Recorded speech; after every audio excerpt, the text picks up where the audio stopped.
Perhaps we need some outside universal threat to make us recognize this common bound.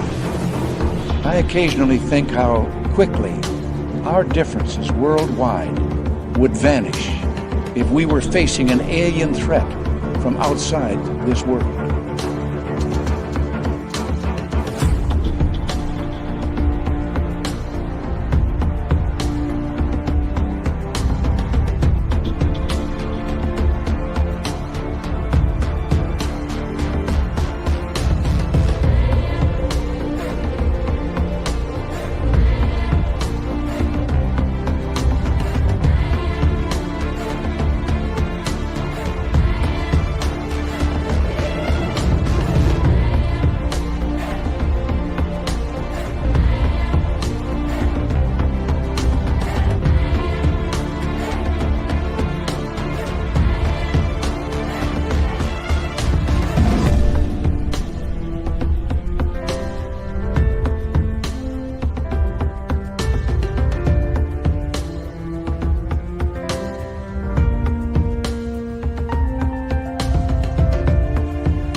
Good evening and welcome to Spaced Out Radio tonight. My name is Dave Scott. We got a great show about the land between the lakes. Jessica Jones, the Cryptid Huntress, is here. Her hair is looking fantastic.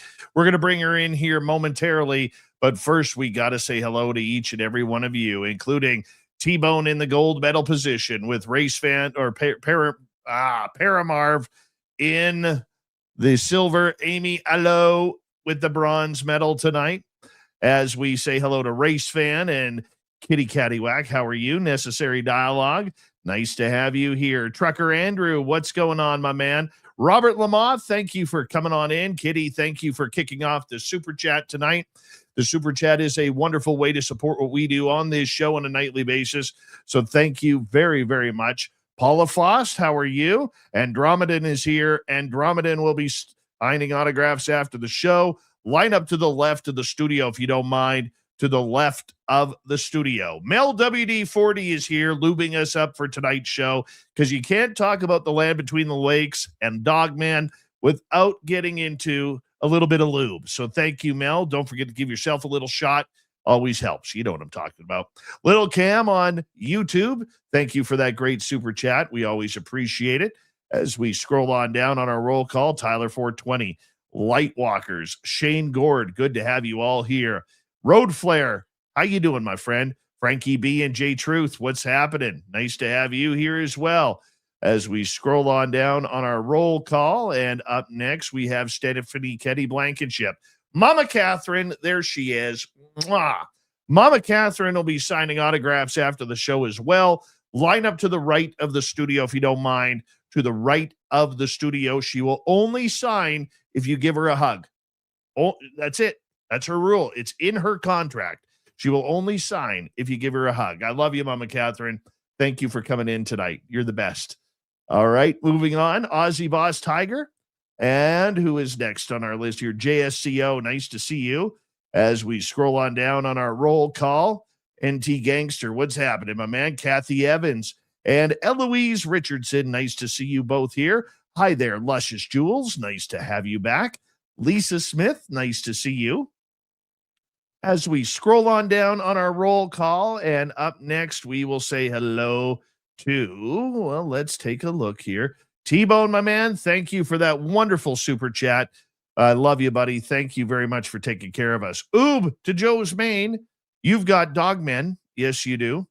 And let's move it on down and let us say hello next to Edwin Guerra. Nice to have you here. And who is next? Ozzy. Gary J, how you doing? Hi there, Honest Content.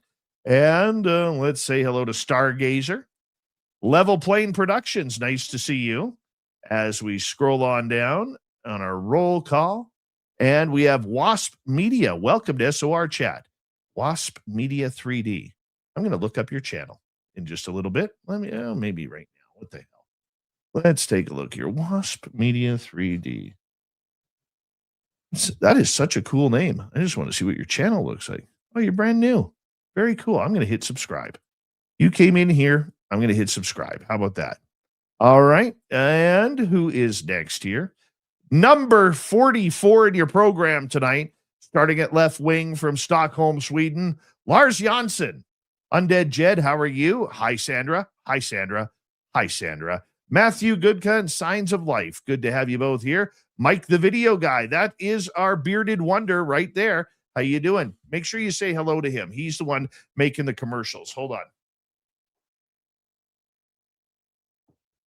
Hello and welcome to the radio and podcast side of Spaced Out Radio tonight. My name is Dave Scott, and we got a great show talking cryptids, monsters, land between the lakes.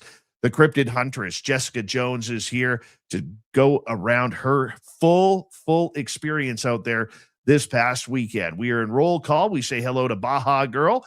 Welcome to SOR Chat. And we scroll on down next to, well, let's take a look here.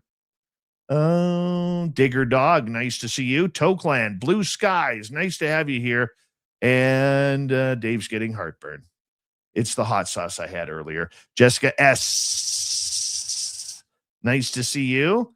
And it looks like we are caught up.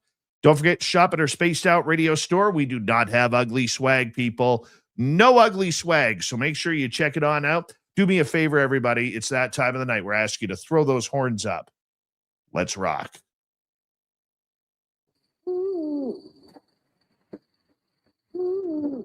Are you ready to hear your mystic voice of the night? It's time to wake up. He's here. Shush. Be quiet. He's ready for you to listen. Let's point our ears towards the little cabin knows. We're together.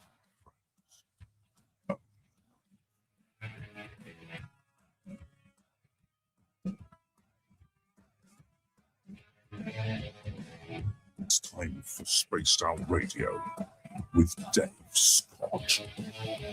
From the mountains of central British Columbia to you listening around the world, this, my friends, is Spaced Out Radio. I am your host, Dave Scott, sitting in the captain's chair of SOR headquarters. We welcome you to tonight's show on our terrestrial affiliates around North America, digitally on every major podcast network. Our website, spacedoutradio.com. We have a plethora of features for you. Rock out to Bumblefoot. Read the news wire. Check out our swag as well. You can follow us on X at Spaced Out Radio, Instagram at Spaced Out Radio Show, and on Patreon in the Space Travelers Club. Tonight's show is brought to you by Caribou Con. Head on over to cariboucon.com. Get your tickets right now for September 18th through 20th in the heartland of British Columbia.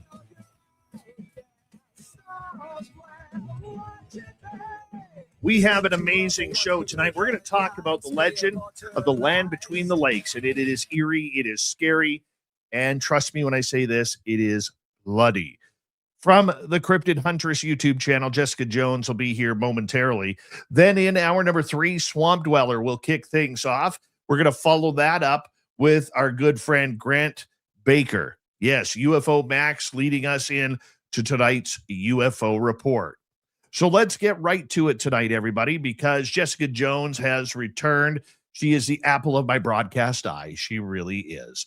Jessica is widely known as the Cryptid Huntress, where she has carved out a respected place in the world of paranormal and cryptid research through her fearless curiosity and boots-on-the-ground investigations. With a passion like no other for uncovering the truth behind the legends of Dogman, Bigfoot, and other unexplained, Jessica combines the field experience with thoughtful analysis, bringing a grounded yet open-minded approach to the unknown.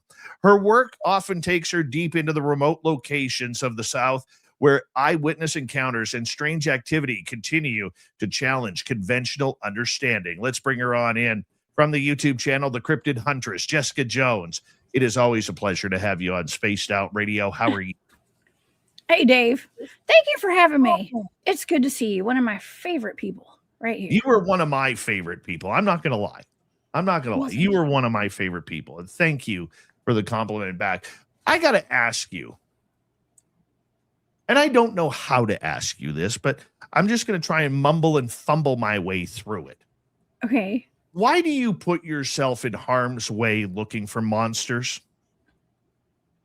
Because I have fun. Because it's what I do, Dave. I've always done that for almost 2 decades now.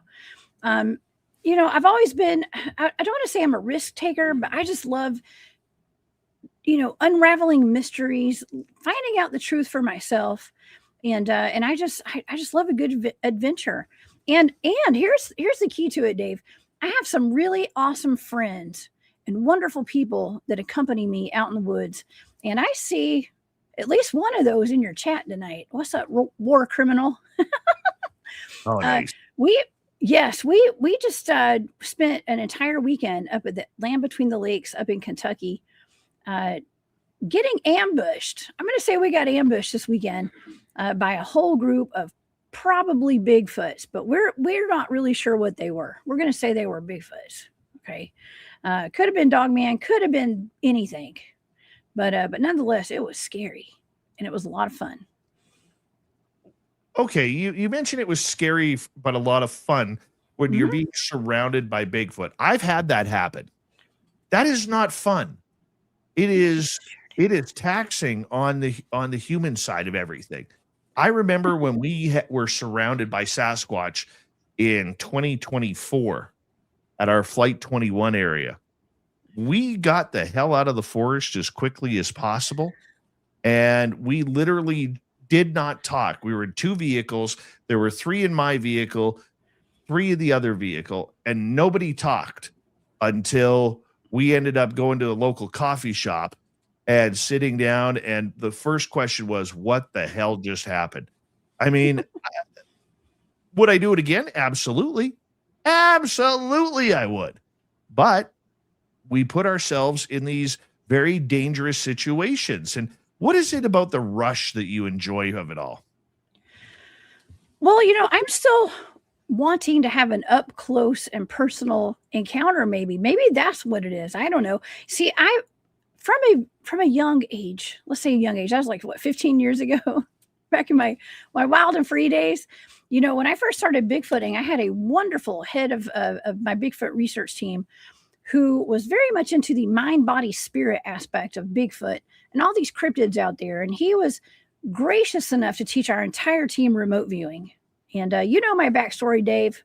Some of your listeners might not, but we were taught the mind control aspect of just everyday life and the telepathy aspect of, communicating with these Bigfoots and other cryptids out there and with our fellow humans as well. And part of that mind control training that we did, the remote viewing training, was to quieten our mind and to have a level mind, a level head when we're out there doing this Bigfoot field research. Now, I know War Criminal's in the chat. He's with me. Now, he may or may not have a little law enforcement type of background. A lot of the guys I go out with have military backgrounds and law enforcement backgrounds and stuff. And they by trade have to have a pretty level head, when it comes to really sticky situations. And so I pride myself on having a very level head in the midst of chaos. And we encountered some major chaos on Friday night. And we just kind of sprung into action and protected ourselves. And we had about an hour and a half or more of pure cryptid chaos surrounding us. Me and War Criminal, who's in your chat right now. What do you mean by pure chaos? Ooh. Well, shall I begin the entire story from the beginning? Because it's good. It's real good. Let's just do it. Okay. Well, let me start by saying that I planned a trip to the Land Between the Lakes a little while back with some friends of mine, including my friend who's in the chat. Also, we were going up to camp out with some pretty well-known names in the cryptid community, and I don't think they'll mind me saying their names because they were in my chat today on my channel. We have Martin Groves and Barton Nunley, are 2 of the, I'm going to call them the OGs of the LBL. Okay, long-time field researchers and people who actually are from that area. Actually, one of my best friends, Mark Maychek, people in the chat might know him as Cryptidville. He's been on my channel. He was a regular co-host. He was a regular regular guest of mine. And like I say, one of my very best friends, actually. He just passed away a couple of months ago, unfortunately, but he was one of the OGs as well. And so I went to the LBL a month ago for his funeral, actually, to that area up in Kentucky. And we kind of planned a trip to come back on under better circumstances, like where I could actually go up there and do some research and hang out with the guys and the ladies too. And the ladies, there's ladies out there too. All right. But we had an opportunity to where there was a group called the Woodwalkers were having a meet and greet up there. And I had a lot of friends, a lot of different podcasters and Bigfooting friends of mine, especially my Alabama Bigfooter friends. Some of y'all are in the chat tonight. And so I wanted to go up there and see all them as well. And so we just kind of planned a trip up there. And we didn't camp out with that big crowd of people at the meet and greet. I was hanging out with Martin Groves and Martin's wife and War Criminal. Okay, it was us. We had some other friends that showed up Saturday night, but we're going to focus on Friday night at the moment. Okay, so I guess it's okay for me to disclose all this tonight. I'll disclose as much as I can. So War Criminal, gotta say, wonderful camping spot way out in the boonies, on the boondocks, right? Out off the lake. The land between the lakes is a massive, I guess it's a national park or recreation area. It's just a big old chunk of land. It used to be called the land between the rivers back in the day. It's now called the land between the lakes, and it actually runs from Kentucky all the way into Tennessee. And if you haven't been there, I highly recommend everybody going and checking it out. It's beautiful up there. But now when it gets dark, it turns into a whole other ball game up there. And that has a long history of reported and alleged Dogman attacks up there. And there's a couple of pretty famous known cases that there's not a whole lot of records of, but when you talk to people who are from there, like Martin and Barton and War Criminal as well, they actually have some receipts that some of these things actually did happen up there, including a family, I believe it was in April of 1982, a family of four, I said a family of four, two parents and two kids were allegedly mauled to death by at least one dogman. I believe it was two. That was actually one of my remote viewing targets a long time ago, Dave. So I believe that happened, and it was the word on the street is it got covered up. Okay, and people deny it ever happened, but I think some of us know it did, and or we believe it did. I've been shown evidence that it did happen. Also, there are bow hunters that have died out there. There are also couples and maybe even children that have died, unfortunately, out there, and all allegedly from dogman attacks.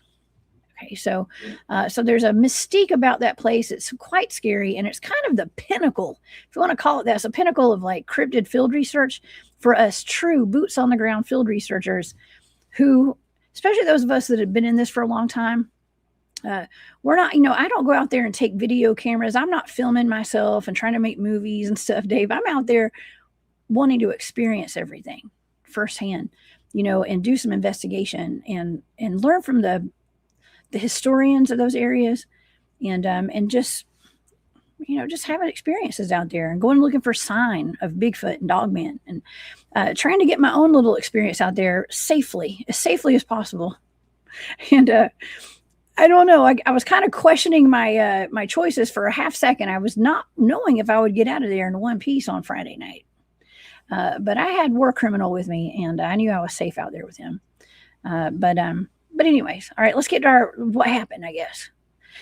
So we went out and set up our base camp. I met up with all the guys and Tish, and we set up our camp on Friday when I drove up from Georgia. I live in Georgia, in case your audience is wondering. And I drove up to Kentucky on Friday, and we got our base camp, and we were just going to kind of hang out at base camp on Friday. And that's what I love to do, especially after a long drive. I just want to hang out at base camp and just chill out and have fun and get to know everybody. And, it's a beautiful location. Now it's where we were camped out was like in the middle of absolutely nowhere. Okay. And, but we were on the lake in one of the bays. Okay. And I'm not going to say exactly which one, but we were in the bay area. And we were surrounded by an Indian burial mound, and two other mounds were hills or ridges, whatever you want to call them, just big humps of land with grass on it. Okay. And trees and stuff. Look like little miniature mountains.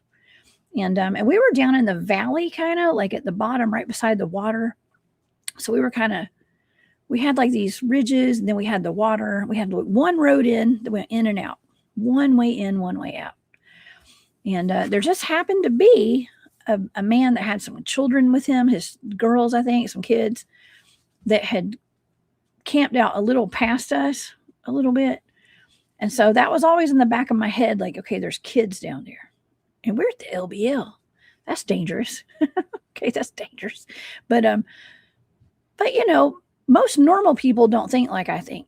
You know, they're not thinking, oh, there could be werewolves out here and Dogman and Bigfoot and stuff. But anyways, I digress. Okay, so let me ask you this. I mean, that humanity that you're in a dangerous area, especially where people don't really know there's danger there. How do you just kind of hold the moment while secretly protecting them as well? Oh, well, I'm gonna get to that part, because I actually, in the midst of all the chaos that happened with these cryptids, potentially, we think it was Bigfoot. I actually told War Criminal, who's here, thank you, War Criminal, for that super sticker. That's so sweet of you. I told him, I looked at him, I was like, you know what, as long as we're being ambushed by this stuff and that focuses on us, at least it's not on those children over there. So I'm okay with it. This sucks. Whatever's happening to us right now really sucks, but at least it's not those children over there. Okay. So, that was just what that's what I said. That's what I thought. And, you know, I'm a mother, I'm a mom. I have a child. He's 11 years old. And, you know, I would love to take him out to places like that. But after what happened to us Friday night, I will probably not be taking him to the LBL anytime soon. Not until he gets older and can shoot a pew pew or something. I don't know. He can shoot one now, but I'm just saying, like, we're going to have to, he's going to have to be a little older before I take him back out there. Because it was absolutely wild. And I'll just get into what happened. Okay. And the story will unfold as we go, because it was a lot. And so I was very tired, Dave. I'd had a long drive, and we were just chilling, having fun. You know, our friends Barton and Martin and Tish all went to bed, and I stayed up with War Criminal. And we're just gonna call him War Criminal, okay? And so I stayed up with him around the campfire. We were laughing. We were having a lot of fun. And you know, Dave, I don't know if you've noticed this, but like when you're out there doing like cryptid investigations and stuff, it's usually when you're just acting normal and ignoring everything around you and just having fun. That's when the action starts with the cryptids. Mm-hmm. Yeah. So we were having fun. We were talking and I was giggling about some stuff. And the next thing we know, something comes like bolting down the hill behind me, directly behind both of us. And it's like on two legs, it's running. And I mean, these are pretty steep hills. Okay. And it goes running down something really heavy. And you can hear it when it gets down the bottom, it kind of slides a little bit. You can hear it's like in the leaves or I thought it was pine straw, but I don't think it was pine straw. I think it was leaves. But you can kind of hear it kind of slide. And he and I jumped up, and it was shocking. Okay. It was actually quite shocking because I was not expecting that. And, you know, typical Bigfoot behavior in my mind at the time, I was thinking like, well, it's going to stop. Okay. That's cool. It's going to stop. And it's just letting us know it's there, and it's kind of scary. Well, no, it would not stop, and it kept coming towards us. It was like bum rushing us basically. And so we hear it kind of get down to the bottom of the hill, and then it's like right at us. So he and I like jump over to the other side of the campfire together, and we're like back to back, and we're kind of like up beside a tree. And that was like our natural instinct was like, go protect ourselves. I mean, I've had some pretty interesting hairy experiences out in the field, Dave. And so I've been trained to do a whole bunch of different things. And I've been in weird predicaments. So like we went and kind of just naturally got kind of back to back. I didn't have any weapons on me. Neither did he. And I'm looking back at this and I'm like, well, maybe that's why they targeted us so hard, because we weren't armed with anything. And we were just sitting there having fun. And so as this thing is like coming right at us, we couldn't see it, but we could hear it. And so while we're listening, we're seeing this, I'm like, oh my gosh, what the heck? I'm looking at my truck like over a ways, a little far ways away. And we're looking, there's like 2 trucks behind where our chairs were. Martin's in one of them. Okay. One of our friends is in one of those trucks sleeping. And so I make the executive decision on my own to like go to my truck and go get something to protect myself and get my night vision device. Okay. And because it is pitch black out there. And when I tell you it's pitch black, War Criminal will tell you it's blacker than black. It's darker than dark out there. When things start to go crazy, it's almost like this weird fog, like kind of envelops the whole area. I mean, I'd never experienced that before until Friday night. It was kind of cloudy. So like the stars had kind of disappeared, but it was so dark, Dave. I don't know how it got so dark. I mean, just the entire camp was so dark. We could not see outside of the campfire light at all. It was really freaking weird. And so I decided to truck it over to my truck because whatever this was still moving and it was like still coming at us, but we couldn't see it. So I like do this weird little like sideways step and like kind of tried to run over, like walking kind of backwards because I didn't want my back to whatever that was. And I went over to my truck, and when I got over to my truck, something goes kapoosh. And whatever that was threw a huge rock into the lake right in front of my truck, right as I got to my truck. And so I just, at that point you have to like push through it. You got to push through it. Whatever's going on, you got to push through it. And so I just opened up my door, scrambled for whatever I needed. I got it, secured it, cha-ching, and sprinted kind of back over to where War Criminal was, over by the campfire. By that time, he's got his headlamp on. He's like blasting light all over the place. And we're looking all over. And we're trying to see whatever this was making all this noise. Well, here's the thing. That one thing had like run down the hill and it was like coming at us and it was still moving around. We could hear it. But there was another one by the road. There were other ones on the other side behind the tents where Barton was sleeping with his wife. And we could hear them behind the vehicles. And now I'm saying this is like 10 to 15 feet away from where we're standing. Oh my.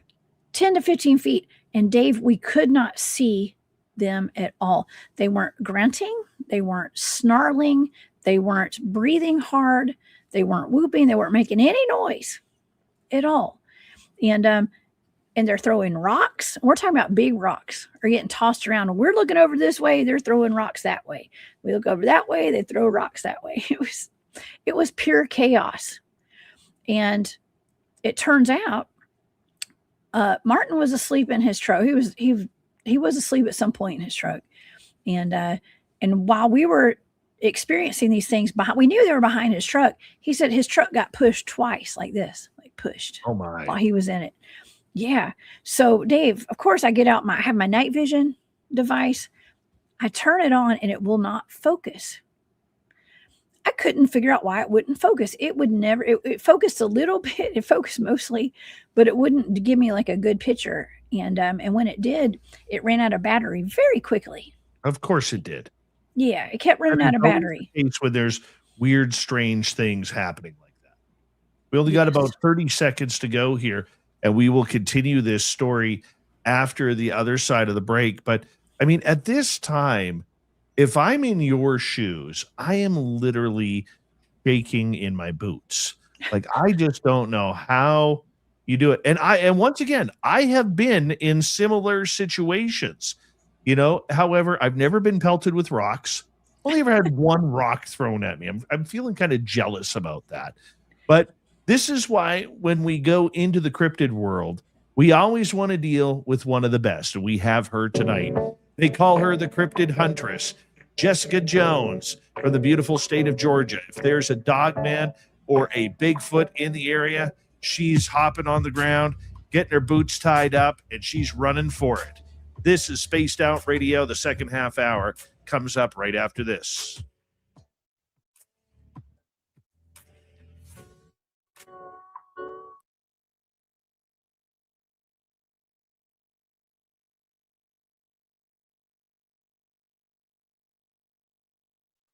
All right. We are clear. You have me on the edge of my seat here. I didn't even want to interrupt you, but I'm like, oh God, radio host says I have to. Right?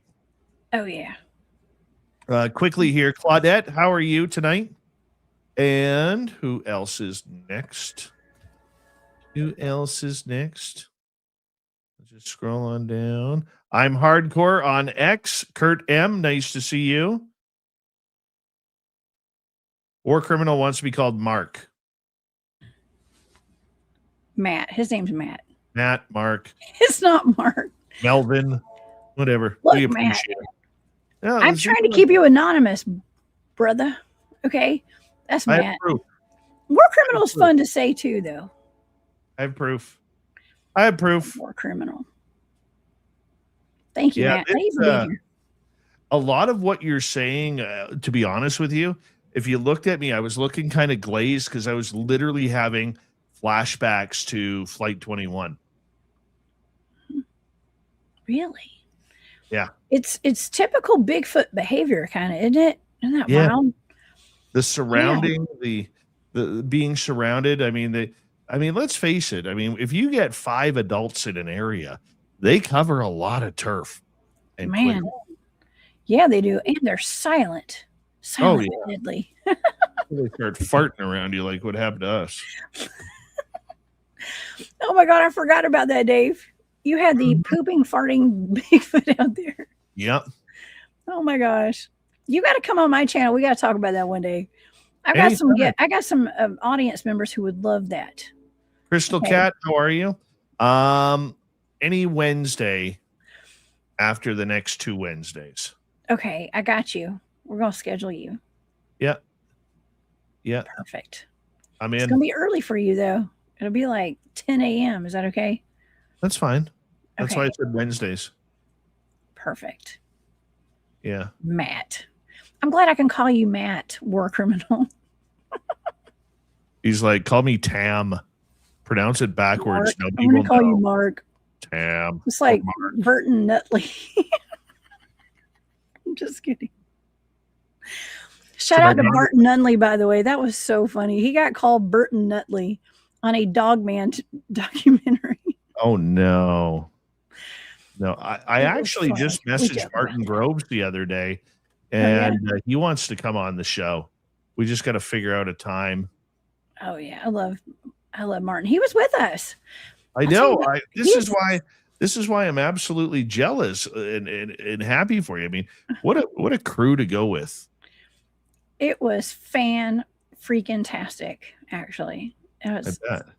yeah, it was great. I was starstruck, especially with Matt, aka War Criminal. Oh my gosh. That's why I My want to get security down guard. there. So I want to get down there and hang out with you guys. Yeah, please do. Come down anytime. We've got lots of places to go. Listen, we can talk about the LBL and we can switch over to my Uwari trip too. Ricky Bobby. Joe Monk, if you ain't first, you're last. I see you in here. I'm going to come at you like a spider monkey. Watch out. Yeah, I'm still about a week and a half from being able to get into my spot. Oh, yeah. Yeah. Need a few more warm days here. The nights are still a little bit too cool. A few more warm days. Too cool. That'll melt the ice that I have to get through. It's hot down here now. I was like, why am I even putting on a hoodie and a vest? It's kind of hot tonight. I got the AC on though. Oh, that. I have the AC on, Dave. You know what my AC is? Opening a window. Garrett, how are you, buddy? Max, Life, Love, and Learning. Welcome to SOR Chat. We have about 35 seconds. If you're new here, do us a favor, hit subscribe, ring that bell. We're here 5 days a week, Monday through Friday. And you can also shop at our Spaced Out Radio store. We do not have ugly swag. No ugly swag, I promise you. Delilah, how are you? And check out my Bigfoot stuff. It's freaking unreal. It is unreal. It's good stuff. Thank you to our super chatters, War Criminal, a.k.a. Tam, T-Bone, Little Cam, and Kitty Cattywhack. Appreciate you. No, I can't get in my spot because of the ice. And I might trade my Jeep in for a Bronco. I thought you already had a Bronco. No. You don't have a Bronco? No, I got a Jeep. Hold on.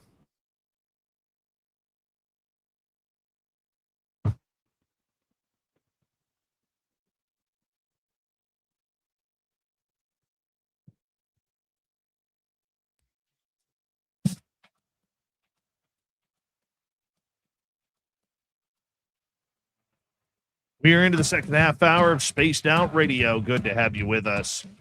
My name is Dave Scott. We appreciate you tuning us on in wherever you are on this beautiful planet we call Earth. Reminder to all of you that if you missed portions of this show or others, our archives are always free on YouTube or any major podcast network. Our website, spacedoutradio.com. We have a plethora of features for you. Rock out to Bumblefoot, read the news wire, check out our swag as well. Follow us on X at Spaced Out Radio, Instagram at Spaced Out Radio Show, and on Patreon in the Space Travelers Club. All right, here we go. Jessica Jones, the Cryptid Huntress, hanging on out with us. And we're talking about the land between the lakes and the scariness of close encounters with Sasquatch this past weekend. Jessica, welcome back. Thank you, Dave. It's great to be here. It's great to be alive. It really is, because I didn't know if I was going to make it through last Friday night.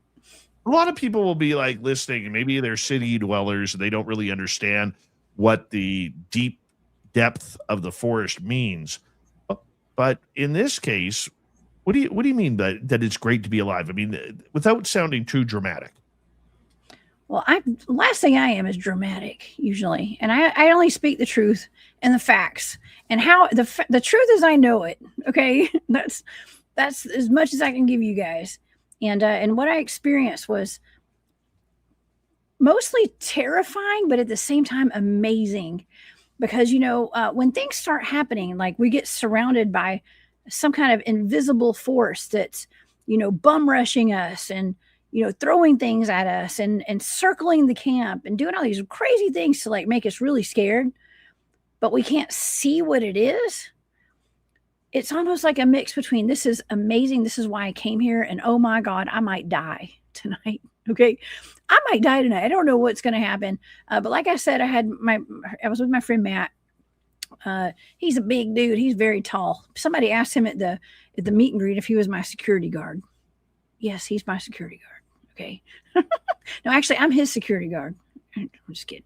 But anyways, it's I don't know, Dave. It's hard to explain because like this is what I do and I love it. And I looked at Matt at some point when we were getting surrounded and things were just kind of going haywire with like all the activity around us. I was like, this sucks at the moment, but tomorrow this is going to be really awesome. If we get through this night, we're going to have a good story to tell, basically is what I was thinking, but okay, let me go back. Let's go back to where we left off. Okay. So, we were surrounded. I went to my vehicle to go get something to protect myself with, a weapon of some sort, and a night vision device. And I went back to the campfire where Matt was, and he was blasting the area with his headlamp. And we've got like bright lights on every angle of the area, but then we didn't keep them on forever because we were also, he's kind of turning them off. We were just trying to kind of get a feel of where everything was, but we knew that we were completely surrounded. Now, those hills that were behind us, which were kind of to the side and in front of us now, those are perfect vantage points for any kind of Bigfoot or Dogman or whatever's out there to sit there and watch us, because we're like sitting ducks down in the bottom of that valley right there. That we call them hollers in the South. We're down the holler on a flat area right beside that lake. So I pull out my my night vision device, and it's not focusing. The power would come on, but it would also keep turning off sporadically. Like it kept powering down, and I was like, okay, this is weird. It's not uncommon to have technical malfunctions on your equipment, digital equipment usually. And that was what happened that night. But it was, when it was working, it was kind of like, I felt like it was my lifeline in some weird way, because we could see in the dark a good bit, you know, outside of the line of the campfire light. And so he and I both were kind of like looking through a little bit. And I was looking in one direction where I knew, you know, there's all this activity going on. And then Matt was like, well, no, they're actually over here. And so I was like, but they're over here. And we're like, no, they're over here. They were everywhere, Dave. And how many do you think there were? Multiple. Okay. There had to have been, I'm going to say at least five. At least five. At least. I don't know. It could have been way more than that. I don't know. But here, okay, so it's all weird. But here, let me tell you what's real weird. They weren't showing up in my night vision device. No matter, we were hearing footsteps. They were coming right up to us. They were right behind the vehicles, which were a mere 10, 15 feet from where we were standing. And mind you, he and I were standing there for about an hour. And I remember asking Matt, because I had taken my watch off because the alarm kept going off. And I was like, earlier in the night, and I got annoyed. So I put it in my truck. So I took my watch off. I was like, Matt, what time is it? And somebody asked me earlier today, did you have missing time? And I was like, I have no idea, because I wasn't keeping record of the time very closely. But I asked Matt, and he was like, well, it started directly right at 2:00 in the morning. And it went on till at least 3:30. Full throttle. And we ended up eventually, it finally died down by 4:30. We finally turned in for the night. We decided, we're actually thinking about staying up all night and like maybe building the fire bigger and keeping it going. But I was so tired. He was really tired. And so we just kind of kept the fire going and I kept an eye on it from my vehicle. I could see it until I fell asleep. But the figures were not showing up in my night vision at all, which was really freaking weird, Dave. There were no growls, there were no like snarls or anything. And not that they always make noise. We call them forest ninjas for a reason. Okay. But they weren't making any noise at all. And except for their footsteps. Okay. I'm talking about like bodily sounds, like, you know, Right. Sniffing, snarling, Yes. grunting. None of that. There was none of that at all. So like in my mind, he and I both were trying to like make sense of like, well, what is this? In my mind, I'm thinking, what are all the animals at the LBL? Well, they have bear, they have coyotes, they have bison in one area. Okay. Whatever this was running on 2 legs, 2 feet. We could hear it. And it was a bunch of them. Now, So- Jessica, I want to interrupt you there for a second for people listening, wondering what the hell is she talking about? These Bigfoot running around, you know, why, if it's running bipedal, why couldn't it have been humans? You know what? I thought that too, because I have done some pretty extensive research into cloaking materials and stuff. And I am a firm believer that there probably is some sort of military operation, or let's not say military, let's say agency operation of some sort.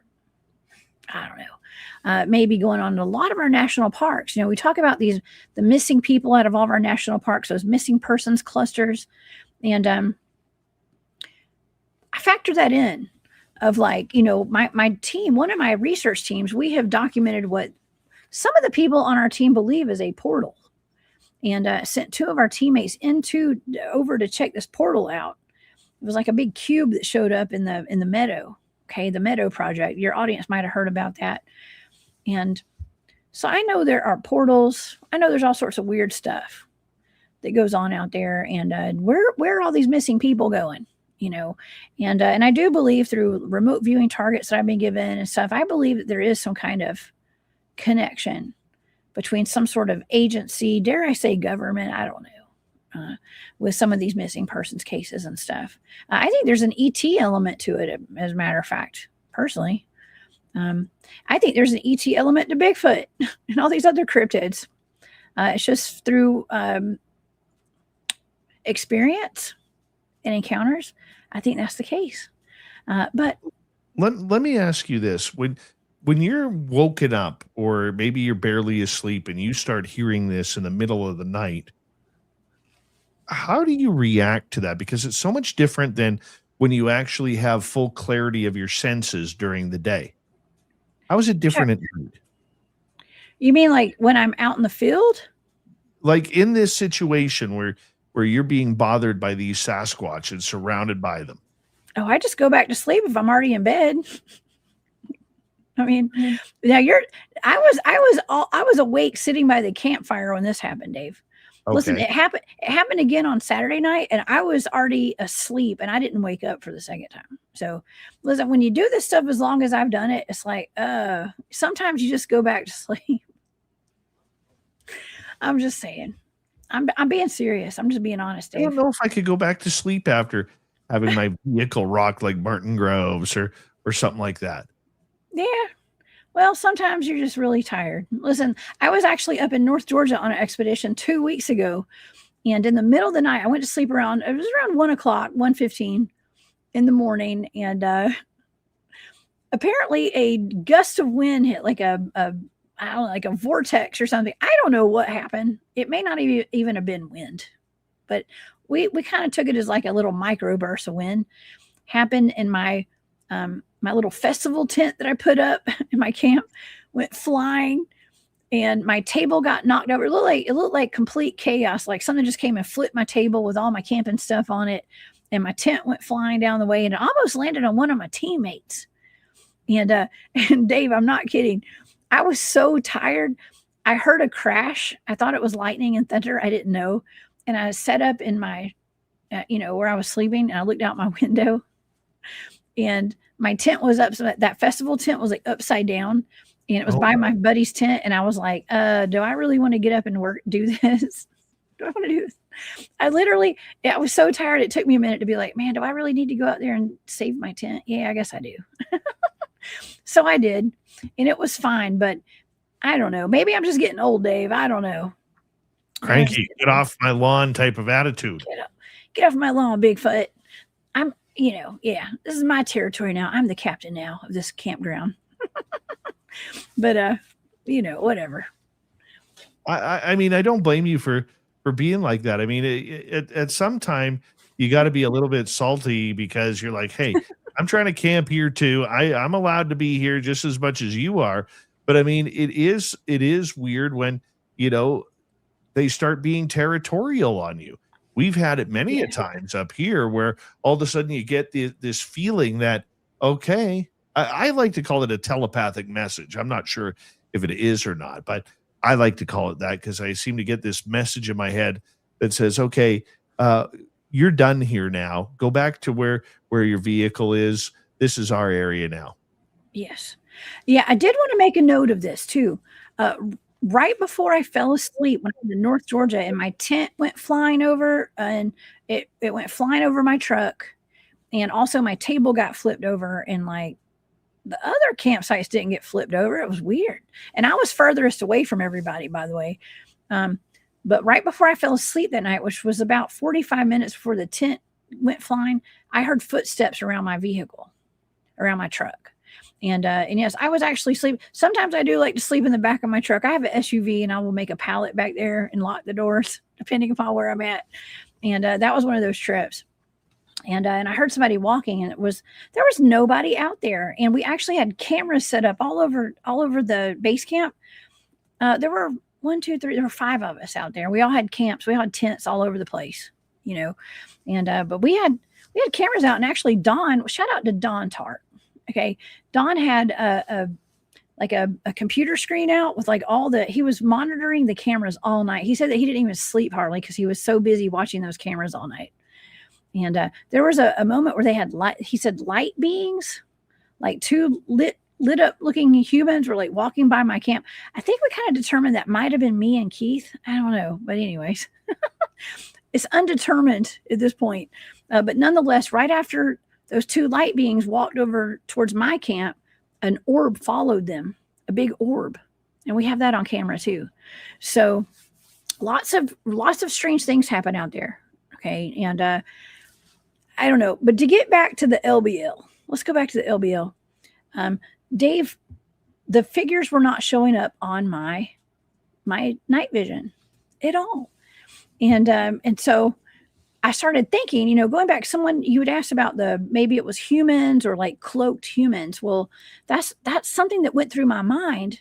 I'm thinking, well, maybe this is like some sort of, I don't know, military thing, like some kind of paramilitary thing where they're wearing cloaked outfits or something. And like, they're out there messing with us.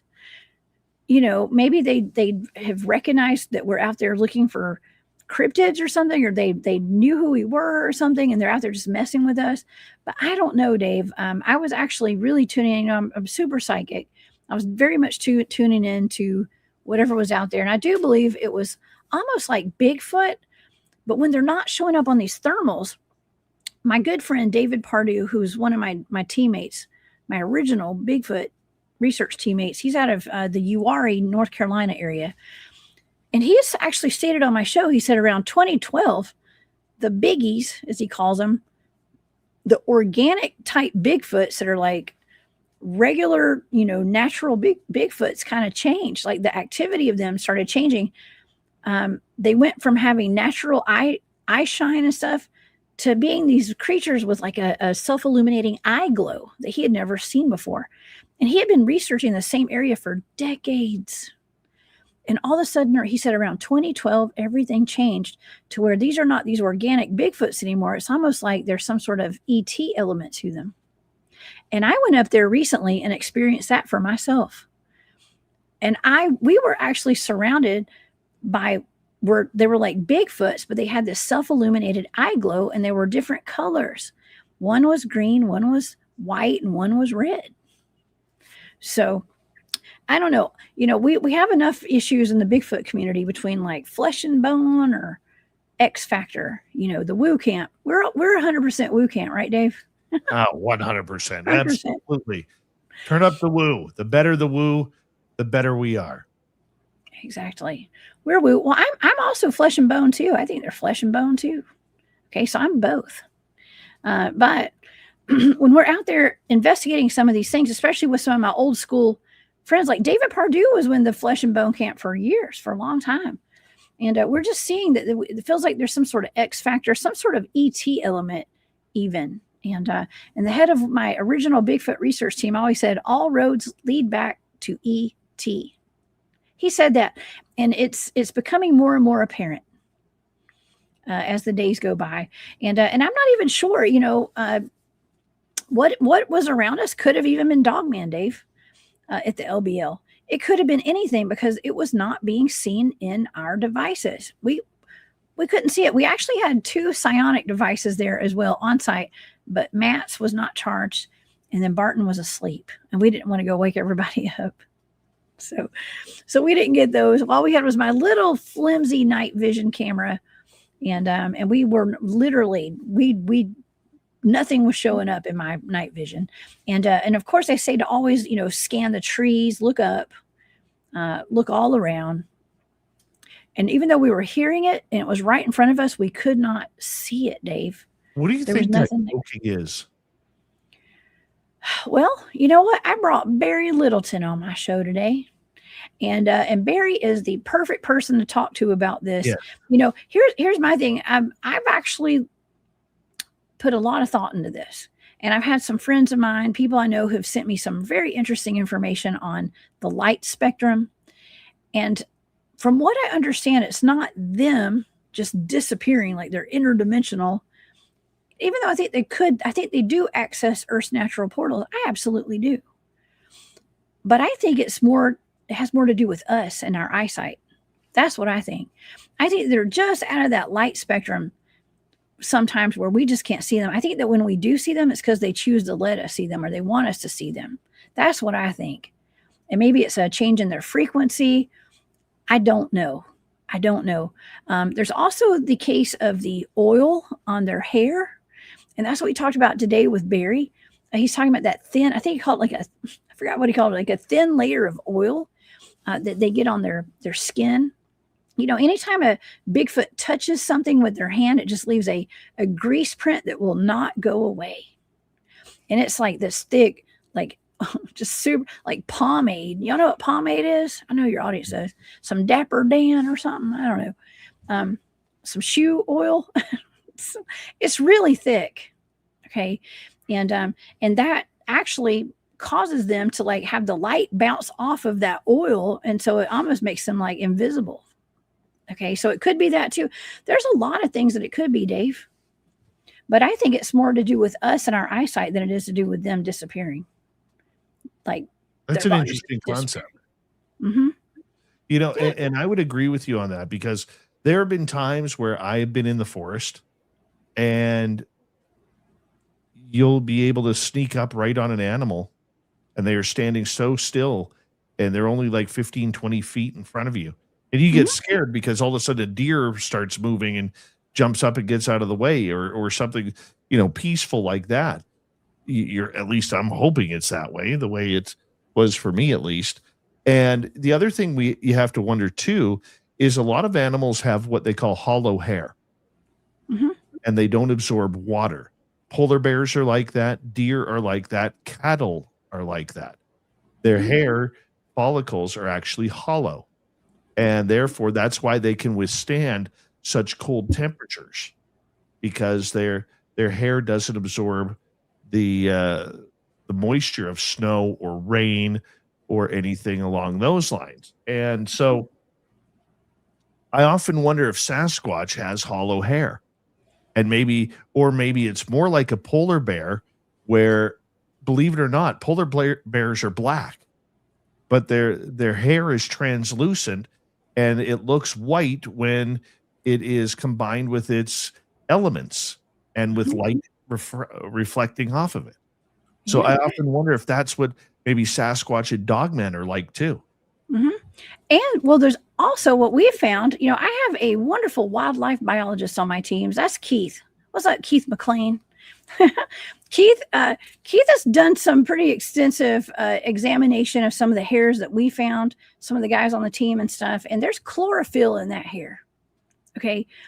We sometimes talk about Bigfoots and portals in trees, tree portals and stuff, and Bigfoot's looking like stumps of trees, or a tree stump turning into a Bigfoot, all that weird stuff, right? They've got chlorophyll in their hair. Maybe not all of them. Some of the hair that we found has chlorophyll in it. So go figure. I don't know. I don't have a whole lot of answers, Dave. I have 0 answers, but I have a lot of experiences. So I don't know. I just feel, me personally, I feel like it's something to do with our eyesight. And that's why these things are not seen. That's what I think. But could it also have been, let's look at this other factor. The land between the lakes has hundreds of cemeteries out there. Now, if you are familiar with man-made lakes around the United States, probably up in Canada too, I don't know, back in the between like 1920s, mostly the 1950s, a lot of these rivers and stuff, they were dammed up unnaturally. And it was the cause, they say that it was because they needed for power, for water reservoirs and stuff. But really what I'm finding, I'm a conspiracy theorist. I'm a realist, actually. And I'm finding receipts where they're actually just covering up our history. And we're talking about ancient Egyptian temples.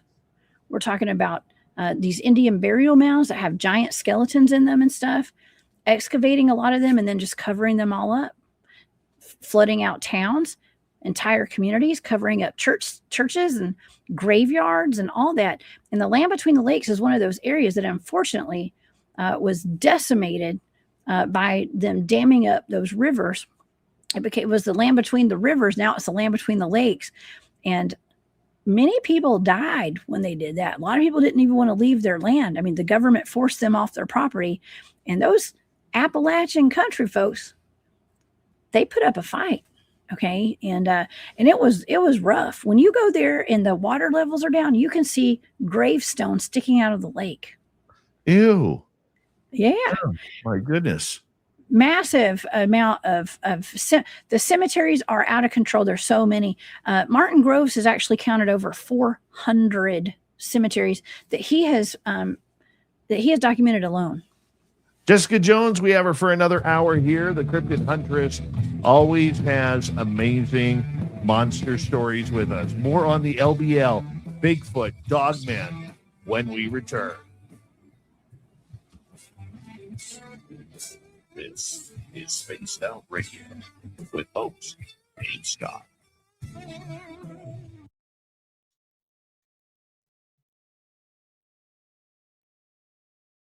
All right, Jess, we got about 5.5 minutes. Be right back, okay? And here we go. Let's go that way.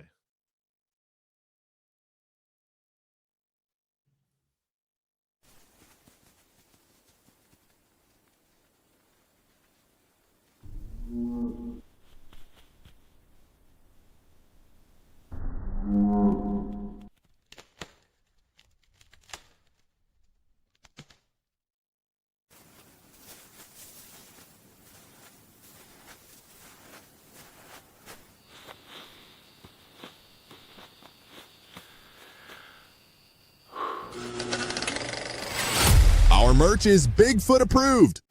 We have t-shirts, we have mugs, we have hoodies, we have socks, we have hats, we have stickers, and so much more. Whatever you're looking for, we have you covered. Why just be a fan of the paranormal when you can buy Spaced Out Radio merch and look the part? Our merch ain't ugly, folks. Check out the Spaced Out Radio store. Find the link in the description below.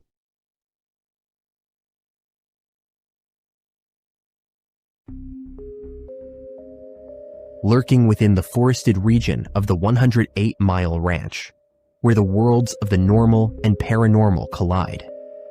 CaribouCon is waiting for you, bringing together a panel of renowned experts in the paranormal, cryptid research, and UFO phenomena fields. Get ready for a spine-tingling weekend in the heart of British Columbia. Enjoy fascinating discussions, presentations, tours of local haunted areas, and skywatching. Learn from investigators, authors, and enthusiasts who explore everything from ghost hunting techniques to sightings of Sasquatch and beyond. Whether you're a seasoned paranormal researcher or just love a good spooky story, this is your chance to connect with fellow enthusiasts in one of BC's most mysterious areas. Tickets are on sale now. Grab yours before they're gone. Visit cariboucon.com for details, tickets, and updates. Are you ready to dive into the weird and wonderful world of cryptids, cartoons, and chaos? Meet Dirty Filth, Spaced Out Radio's resident cartoonist and master of the mysterious.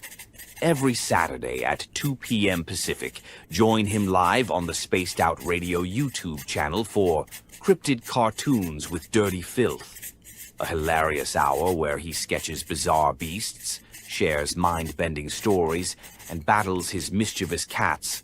Whether you're a UFO enthusiast, paranormal fan, or just love quirky art, Dirty Filth filters the universe through his unique lens, creating cartoons that capture the strange, dark, and supernatural. Follow Dirty Filth on X at Filth1 or Facebook at Dear Filth for more filthy fun. Find his link in the description below.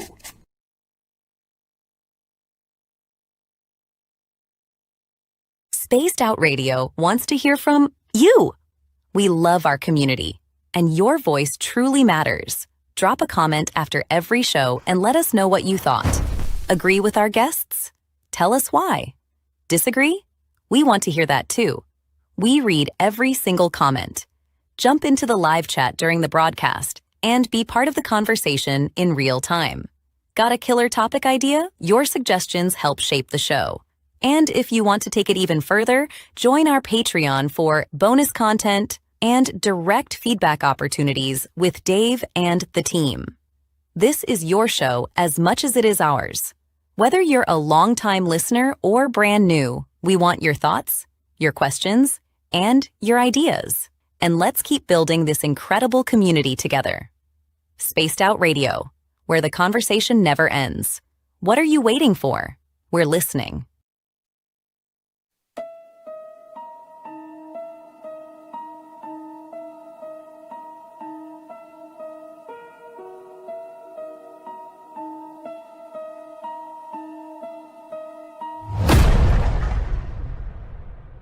With 5 explorable Gold Rush-era buildings said to be home to spirits of a time forgotten, the 108-mile heritage site in the heart of BC's Caribou region offers a unique opportunity for thrill seekers and history buffs. For an evening of historical fun, step into our guided ghost tours, where spine-chilling stories of Gold Rush legends and unexplained encounters come alive. For those craving even more, inquire with us about conducting a hands-on paranormal investigation of your own. And if you're truly brave, book our haunted sleepovers. Spend the night at our B&B inside the McNeil House to truly experience this historical landmark and its ghostly secrets firsthand. For booking or inquiries, go to haunted108.com.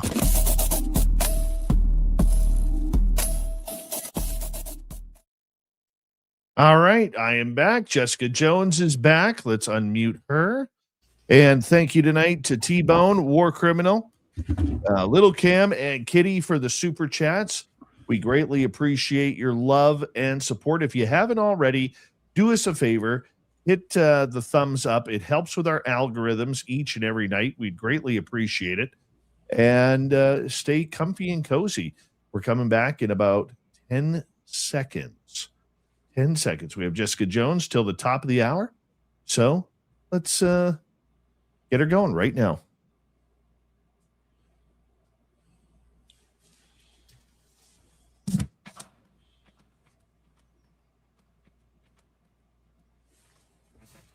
Welcome to hour number 2 of Spaced Out Radio tonight. My name is Dave Scott. We appreciate you tuning us on in. Wherever you are on this beautiful planet we call Earth. Before we bring Jessica Jones back on, we want to say hello to all of you listening in on our terrestrial affiliates around North America, digitally on every major podcast network, our website, spacedoutradio.com. We have a plethora of features for you. Rock out to Bumblefoot, read the news wire, check out our swag as well. You can follow us on X at Spaced Out Radio, Instagram at Spaced Out Radio Show, and on Patreon in the Space Travelers Club. The Desert Clam has set the password for tonight in the SOR Space Travelers Club. Eclipsis. Eclipsis is your password. Use it wisely, Space Travelers, as the Clam sets the password each and every night right here on Spaced Out Radio. From the very popular YouTube channel, The Cryptid Huntress, the Cryptid Huntress herself, Jessica Jones, is here. We're talking about Land Between the Lakes. It is a scary area between Kentucky and Tennessee where visions of Dogman, visions of Sasquatch, and other strange happenings continue to this day. Jessica, welcome back. Thank you, Dave. It's wonderful to be here. It's always wonderful when you make time for us. It really is. For you, going into this Land Between the Lakes, you know, you were there this past weekend. There's legends of very, very monstrous attacks that have literally taken people's lives. I mean, that area with everything going on, do you think there is just some sort of portals around there? Do you think it's the ley lines that make it so scary? What makes that place so incredibly creepy? It's cursed. That's why. That's what I believe. And as a matter of fact, I think there's a very dark history behind that place and a very dark nature about it. And you know, I mentioned all the cemeteries. I mentioned the Native American burial grounds there. And according to a good friend of mine, Lakota medicine man, William Nighthawk, he was on my show here at Space Out Radio, Dave. And William's a good friend of mine. He told me, he said, you know, when we've talked about this before, he's mentioned it on his YouTube channel, that sacred grounds where there's, you know, burial sites Indian burial mounds, even cemeteries. And there's a lot of burial mounds that are not marked as well, of course. A lot of sacred ground. They're all protected at all costs by cryptids, elementals, what we would consider to be like supernatural beings and stuff that have been summoned there. Whether you want to look at it as a blessing or a curse, that's up to you, right? It's kind of a curse, right? Or it's also a blessing. But they protect that land at all costs. That's including Bigfoot and Dogman. And so that's why I think there's a lot of those sightings at places like the land between the lakes. We don't know exactly what all's under that land. Okay, we don't know what's under that lake exactly, and so maybe that accounts for a lot of these sightings that are out there. But I think that it has more to do with a curse. Also, there's a lot of ritualistic stuff that happens out there. Okay, not only is that it's a place where there was a lot of trauma. The land holds a lot of trauma. Now, I don't know the true old history of that land, but I do know where those families were kicked out of the land and stuff. I mean, that was just absolutely horrific to run entire communities. There's a massive amount of communities that were decimated out there. And that's never a good thing. Okay. So I just think it's very dark. It has a dark energy, but it's also very beautiful. And I love going there. I think it's great. But there's also something can be kind of sinister about it, especially when you start hearing stories about these Dogman attacks. Now, Dogman attacks are not common. I'm just going to go out and say that. They're not. Now, if you go to YouTube and you type in Dogman, it's going to be Dogman attack. Like every video is going to say Dogman attack. But quite literally, from the reports that I've gotten, and I've seen at least one Dogman myself, they're not violent. The norm is not violence with Dogman when it comes to everyday sightings of Dogman. Now let's kind of look at the other, angle here. Werewolves. Now there's a lot of ritualistic stuff being done at that property. And I was actually told about something. I'm not going to get into it tonight. Okay. But some ritualistic stuff, a good friend of mine who used to come on my show a lot, he told me a lot of stuff behind the scenes. It was like, maybe don't mention this on air and stuff. And it does have to do with ritualistic stuff like witchcraft and things like that do go on that property. So, what are werewolves, Dave? They're humans that transform, right? Through ritual and things like that. Skinwalkers, werewolves. And I think that some of these attacks probably occurred from maybe werewolves, maybe skinwalkers. And if you go back, and there's some documentation, I've covered it on my channel, of special programs that our government was involved in. I'm talking about our military. And I actually have a link. A good friend of mine, sweet lady, watches my shows. She sent me an article about 3 years ago, maybe 2 or 3 years ago, concerning a program that was being concluded or shut down. They were actually asking Congress for the money to shut this program down, where they were making super soldiers. It's proof of it, where they were injecting volunteers, special forces, with lion, bear, and wolf DNA. Oh my. Some kind of, and they were putting them in pairs all over the world, putting them in male female pairs. This was like supposed to be decades ago, from what I understand. And they were put in these different places. One of the places was actually East Tennessee, where a couple of people were mauled to death, over near Oak Ridge, where a place where I've done some cryptid field research before. And the rabbit hole is very deep on this, Dave, okay? Because we're still getting reports of unspecified or unknown animal attacks all over the country. And right now, just about a week or two ago, March the 29th, there was an attack of a woman in Oklahoma. Now, I'm not saying I'm not saying that one too. I'm not saying that was any kind of cryptid, because we have no idea. But I can tell you that a friend of mine who's been on my show, his name's Lance Hightower, with Monster 911, I believe is his YouTube channel. He lives there. I had my friend John Vendeventer on my channel who lives over there, who came. We talked about this last week, last week on my show. I don't know what day it is. But he came on and he talked to the sheriff. He interviewed the sheriff live. I mean, it was a recording, but he played it on his channel. And this is a woman who was going kind of door to door looking for work to see if anybody needed a farmhand, I believe is what they said. And she was the sole breadwinner in her family. She had children. Her husband's on dialysis and, was not able to work. She was going door to door. And she went to one home, which was, it happened to be the family who lived there was gone. They say they were gone. They'd gone into town. And they said that the woman got out of her car, and I guess she got out of her truck. The truck was still running.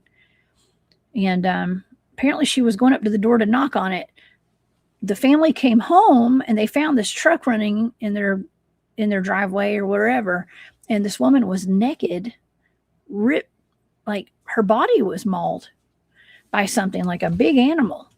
And the man happened to be the assistant fire chief of that area. This is a very rural area, very rural. I can't say that word very well. It's out in the middle of the country, y'all. And but he happened to be an EMT and the assistant fire chief, so he was able to perform some CPR, stop her wounds. I don't know, stop the bleeding maybe. I don't know what he did until the helicopter. I think they had to life flight her out of there, and she had to undergo major surgery. Her sister or stepsister, maybe her sister-in-law, maybe I think it was her sister-in-law, had reported that she said that she had heard a growl when she got out of her car to walk up to the door. That's the last thing she remembers, other than what looked like a dog-like creature pounced on her. That's the last thing she remembers. A low growl, and then a dog-like creature pounced on her. And the other thing about that too was that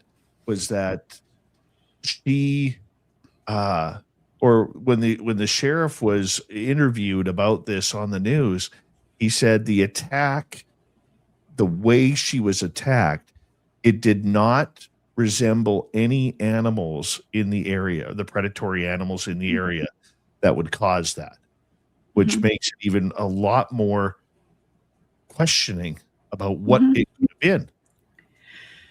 True. That's very true. Well, we also know that it's right in the middle of Choctaw country as well. It's on all native, just like, is it Muskogee? I can't remember all the different, like native, areas that are around there, but the area where this occurred is in the middle of Choctaw Nation in Oklahoma. And so of course people are like, well, maybe it was a skinwalker, a werewolf, or, but here's the thing about that. I actually kind of have been, I don't know, I get a little frustrated sometimes when I see, there are certain websites that are like pointed towards like Dogman and stuff, and they have a list of Dogman attacks on there, and you go in there and you look, and I'm like, man, if that was my family who got attacked by an unknown animal or a pack of wild dogs, and they're on this website saying they got attacked by a Dogman, I'd be a little irritated with that. You know what I mean? So I don't think it's fair to say like she was definitely attacked by a Dogman. Okay. But I mean, it's always a possibility. It is. But here's my thing, Dave. I'm given these like blind remote viewing targets. I'm given some coordinates, and this is one of them that I actually remote viewed. I was given some coordinates last week, and we covered this on my show last Thursday. And what came up in my data was circus animals. Okay. Now, I'm not saying that's what happened to her. Not at all. But to me, okay, because they do have bear in the area, by the way. But yeah, the sheriff was saying in that interview, he was saying, well, it didn't look like anything that they were, in all his 38 years as a sheriff, he had never seen anything like this. Because, a lot of animals aren't going to rip her clothes off like that. But I don't know. I think what makes me wonder about that is what evidence hasn't he stated? Okay, what were there footprints there? Were there any sort of drag marks? Was there anything that had or could have identified what this may be. I mean, for him to come out and say that what they found didn't resemble any sort of predatory attack that he has ever seen from animals in that area before, that makes me wonder, what else was there that they have as clues that they haven't released. Well, here's something that I found odd, is that when he was Lance was interviewing the sheriff, which I thought that was odd in itself. The sheriff was so candid about talking about this case on the phone with a stranger, which I thought was weird. But Lance brought up that the sister-in-law said that she remembered hearing a person yell and a gunshot. And the sheriff was like, "Oh, I don't know anything about that." I was like, how would a sheriff not know that? But listen, it's all speculative. It's all for entertainment purposes only, y'all. I don't know nothing about nothing, but I thought that was really odd. Okay. I thought it was odd. And so I don't know. Maybe I should quit talking about that because I think it's weird. Let me tell you one thing. As a tracker, I am a trained human and animal tracker. And I can tell you one thing. If something were to happen to me and I got attacked by some kind of animal, call out my tracking team to come out there. They're going to figure out what that is immediately. It doesn't take but a second to go find them tracks. Okay. When it comes to these unknown animal attacks, if you don't think they don't know what these things are, I don't know. I just find it really hard to believe. I have trained professionals by my side all the time out in the field. And those guys could track down anything. And there's going to be sign. I mean, there's not always sign. Listen, when it comes to Bigfoot and Dogman, there's not always sign. Like I was saying, like with our ambush we had on Friday night, there was no visual sign, but we did find some scuff marks and some areas where they did slide down that hill and stuff. I mean, we were able to see the track. I was able to see the track line myself where they came down the hill.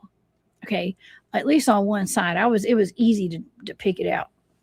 But when these people are dying, Dave, and it's crucial to find out what these things are. I don't know. It's not that, I don't think it can be that hard. It just depends, I guess. But yeah, I mean, I thought that the law officials were trained in tracking and stuff, but if they're not, call in professional trackers. That's all you gotta do, y'all. Well, first you have to admit that there's something out there in order to do that. Right. Well, and that's another thing too, Dave. There's certain big cats that DNR will not admit are even out there. Black panthers, for instance, and things that are on people's game cams, they'll say they're not out there. They're out there. So there's that too, but this is for entertainment purposes only. So Right. Let's get to an audience question here. Joe is asking, I live with mountain lions in my yard all the time. You can't hear them. Why are cryptids like Bigfoot and Dogman so noisy? Do they do it on purpose? Yes, if they're being heard, then they're doing it on purpose. That's what I think. Because we call them the forest ninjas as well. And they can be completely silent too. So it just depends. It's like seeing one. It's like when they want you to see it, you'll see it. But yeah, mountain lions, all that. Where do you live? That's kind of scary. Mountain lions in your yard. Be careful. Joe lives in the Sierra Nevadas in California. Oh, wow. Yes, so always look up. And if you go back to the early 1970s, the Sierra Nevadas is where Ronald Moorhead's Sierra Sounds were recorded. So he's right in the heart of it in California there. Matthew is asking, Jessica or Dave, anything new on the Dogman attack in Oklahoma? We've just kind of clarified that. Let's go to J Truth. To see invisible beings, have you heard of or even tried holding out a mirror while looking into it as you move to see if it's around you? I have not. No, especially on Friday. I was just happy to have a personal protection device and a flashlight and a night vision device. I was not thinking about mirrors. Okay. But maybe next time, James, maybe next time. There were a lot of researchers, and you probably know some of them, who actually will wear a GoPro camera facing the back of them because they feel a lot of Dogman and Sasquatch will follow you through the, if you're walking on a path, the GoPro, they're not expecting you to have it filming behind you.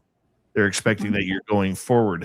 Have you ever talked to people who've done that, and have they had success? Oh yeah, I think Scott. I don't know if Scott Carpenter used to do that. I can't remember. I think Harley has maybe done that. Harley Owens maybe. Filming behind you is not a bad idea. I've actually held my camera up before, like holding my phone in the woods before, and kind of acting like I was, making a video of myself, but really I was just kind of looking behind me with it. So I don't know. It does work. It does work. But I'm not one of those people that's out there filming and stuff. I find that the less technology I use, the more activity I get. So I try not to even pull my phone out when I'm out there. I don't blame you. I haven't had luck with UFOs that way either. Yeah. I really haven't. So it is something that is very intriguing, to say the least. So when you were out there, as we got about 3.5 minutes to go before we go to break, Jessica Jones, the Cryptid Huntress, is our guest. When you were out there in a place like LBL, are you always just on guard? You always find that you're heightened. You say no, but like I know at Flight 21, I'm always on guard. I am always on guard. It just there doesn't seem to be time to relax. You can sit down in a lawn chair and catch your breath or whatever, but you're always on, so to speak. I'm always on from the minute I wake up every morning, Dave. I'm always on guard. So I'm always on guard. So when you say that, like, I'm not like overly on guard is what I mean. I'm always on guard. I always have eyes on the back of my head at all times. And I have a massive situational awareness. And I've been trained to do that. So I'm always switched on. I'm always super switched on psychically. I'm always noticing changes in the environment. I'm always noticing everything. So I'm never fully 100% relaxed in any situation. I don't know. I'm never, but I'm not like, I don't live in fear.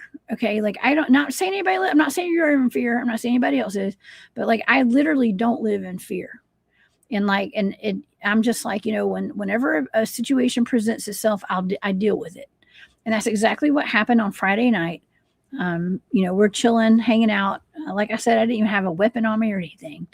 And then all of a sudden we got bum rushed by a gang load of Bigfoots or something. We do believe it was Bigfoot,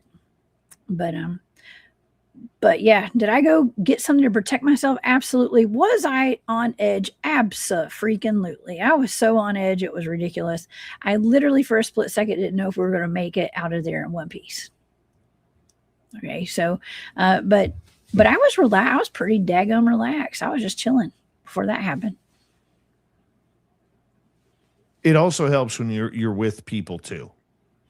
Yeah. When you're with a giant security guard like Matt, absolutely. And with Barton carries big old swords and knives, and Martin could probably Judy chop whatever he wants, and we're good to go, man. And Tish, she could probably whoop some butt. You know what I mean? We were good to go. I have no worries out there. We got about a minute to go here before we have to go to break at the bottom of the hour. Jessica Jones is our guest tonight.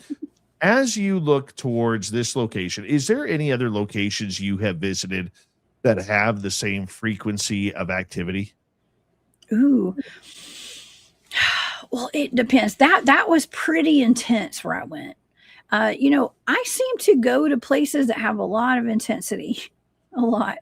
And whether that be, I was recently at a spot in Alabama. Now, I remember, Dave, the last time I came on your show, we were having a lot of technical problems. So I can't remember what we've talked about.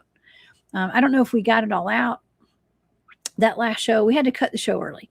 But I don't know if I've talked about the Dogman encounter I had out in Alabama. I just reminded myself of that when I saw Patrick Noble come in your chat. What's up, Noble Patrick? Yes. He is well worth it. Let us share that experience after the break, because I don't want to get you started and then all of a sudden have to cut you off like the rude, mean radio host that I am and say, Jessica, no, you just can't do that right now. You just can't do that, because it is a story that we do want to get to, and I definitely want to hear it, because I'll tell you, I've never had an encounter with Dogman that I know of. I'm not sure about one time. I cannot confirm that it was a Dogman in the area. I never saw it, but I felt it. And this creature is the one that scares the daylights out of me. Absolute daylights. We'll be right back with more Jessica Jones.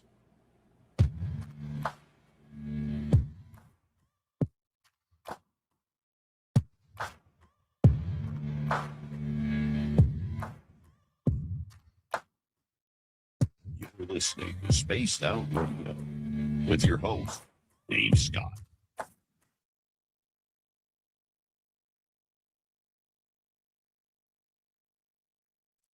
All right, Jess, we are clear. For our YouTube audience, as soon as we're done tonight's show with Jessica, I am going to have to sign off the air. And then I'm going to ask all of you to go tune into your radio on WABC out of New York, where I will be on just after the news at midnight Pacific, 3 a.m. Eastern, 2 a.m. Central, 1 a.m. Mountain, where I will be on the air for about 30 minutes or so with Walter M. Sterling. And we're going to continue talking about weird and strange things there for about half an hour after the show. So if you want to tune on in there, once again, it is WABC on the Red Apple Radio Network, one of the largest radio networks in the U.S. So make sure you go check it on out. I'm sure Paramarv will probably find a link for that, since he has links for absolutely everything. Let me see if I can find it here. WABC, New York. I see you, Patrick. I see you. There we go. I think you can listen live on this one. I'll put that in. There he is. See, why did I even try? Noble Paramarv, why did I even try? Why did I even try? Right there. I'm going to post it anyways, because I can. Paramarv's so fast. So yeah, if you want to check it on out there, that would be great. That's all I do. Yeah, Paramarv is on it, doggone it. Paramarv is freaking amazing. Paramarv, you want to come be a moderator over on the Cryptid Huntress channel? Come on over. Hey, he's mine. You already left. I'll take. He's mine. What? I mean, I'm just saying, if you ever, listen, I have some great moderators, Dave. I have some really great moderators. You do. I love you. Yes, you're a moderator on my channel. I'm a moderator on your channel too. Yes, We're you both are. moderators on You will each other's always be. channels. You will always be. Thank you, Dave. You were one of, and I mean this, and I don't mean to brag or pat my own back here, but literally, you were one of my greatest accomplishments in my 10 and a half years of doing Spaced Out. You really are. Dave. Listen, I was like a sponge learning from you. So thank you. I appreciate it. And you're so good. You're my favorite. I love you. I know you do. You were just so friggin' great at what you do, and how you dig into these stories and your dogged research into guests and everything. I mean, you've done so well, and thank you. And you deserve it. Your channel deserves to grow. I think I'm surprised you're not at 100,000 subscribers by now. Well, dang it. If I didn't have so many people that can't stand me out there in the YouTube world, maybe it would be bigger. I get a lot of opposition, Dave. What's up with that? It isn't that, though. It is our whole genre has been blacklisted by YouTube. That's weird. Well, we got to go to other platforms. I'm expanding. Yeah. Okay, and by the way, for our audience as well, Dan Guest, how you doing? Dan? We also have, and thank you to Paramarv for this. Paramarv has been working doggedly to bring over all of our shows over to Rumble.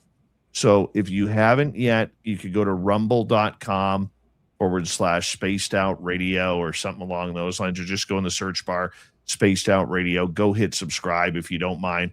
We're not live on there yet. I'm hoping to be live here soon on Rumble. I just got to figure it out. And I haven't figured it out either, Dave. I'm over there too. But I don't know. It's a StreamYard thing. It's different, isn't it? Yeah, it's is. a little complicated. But yeah, we're definitely going to be eventually broadcasting on both Rumble and on YouTube at the same time. So make sure you check that on out. Thank you tonight to Matthew Goodka, War Criminal, T-Bone, Little Cam, and Kitty Cattywhack for the super chats. And our final half hour just is coming up here in about 5 seconds. So make sure you check it on out on our Rumble channel. Not yet. This one will be soon, though. Here we go.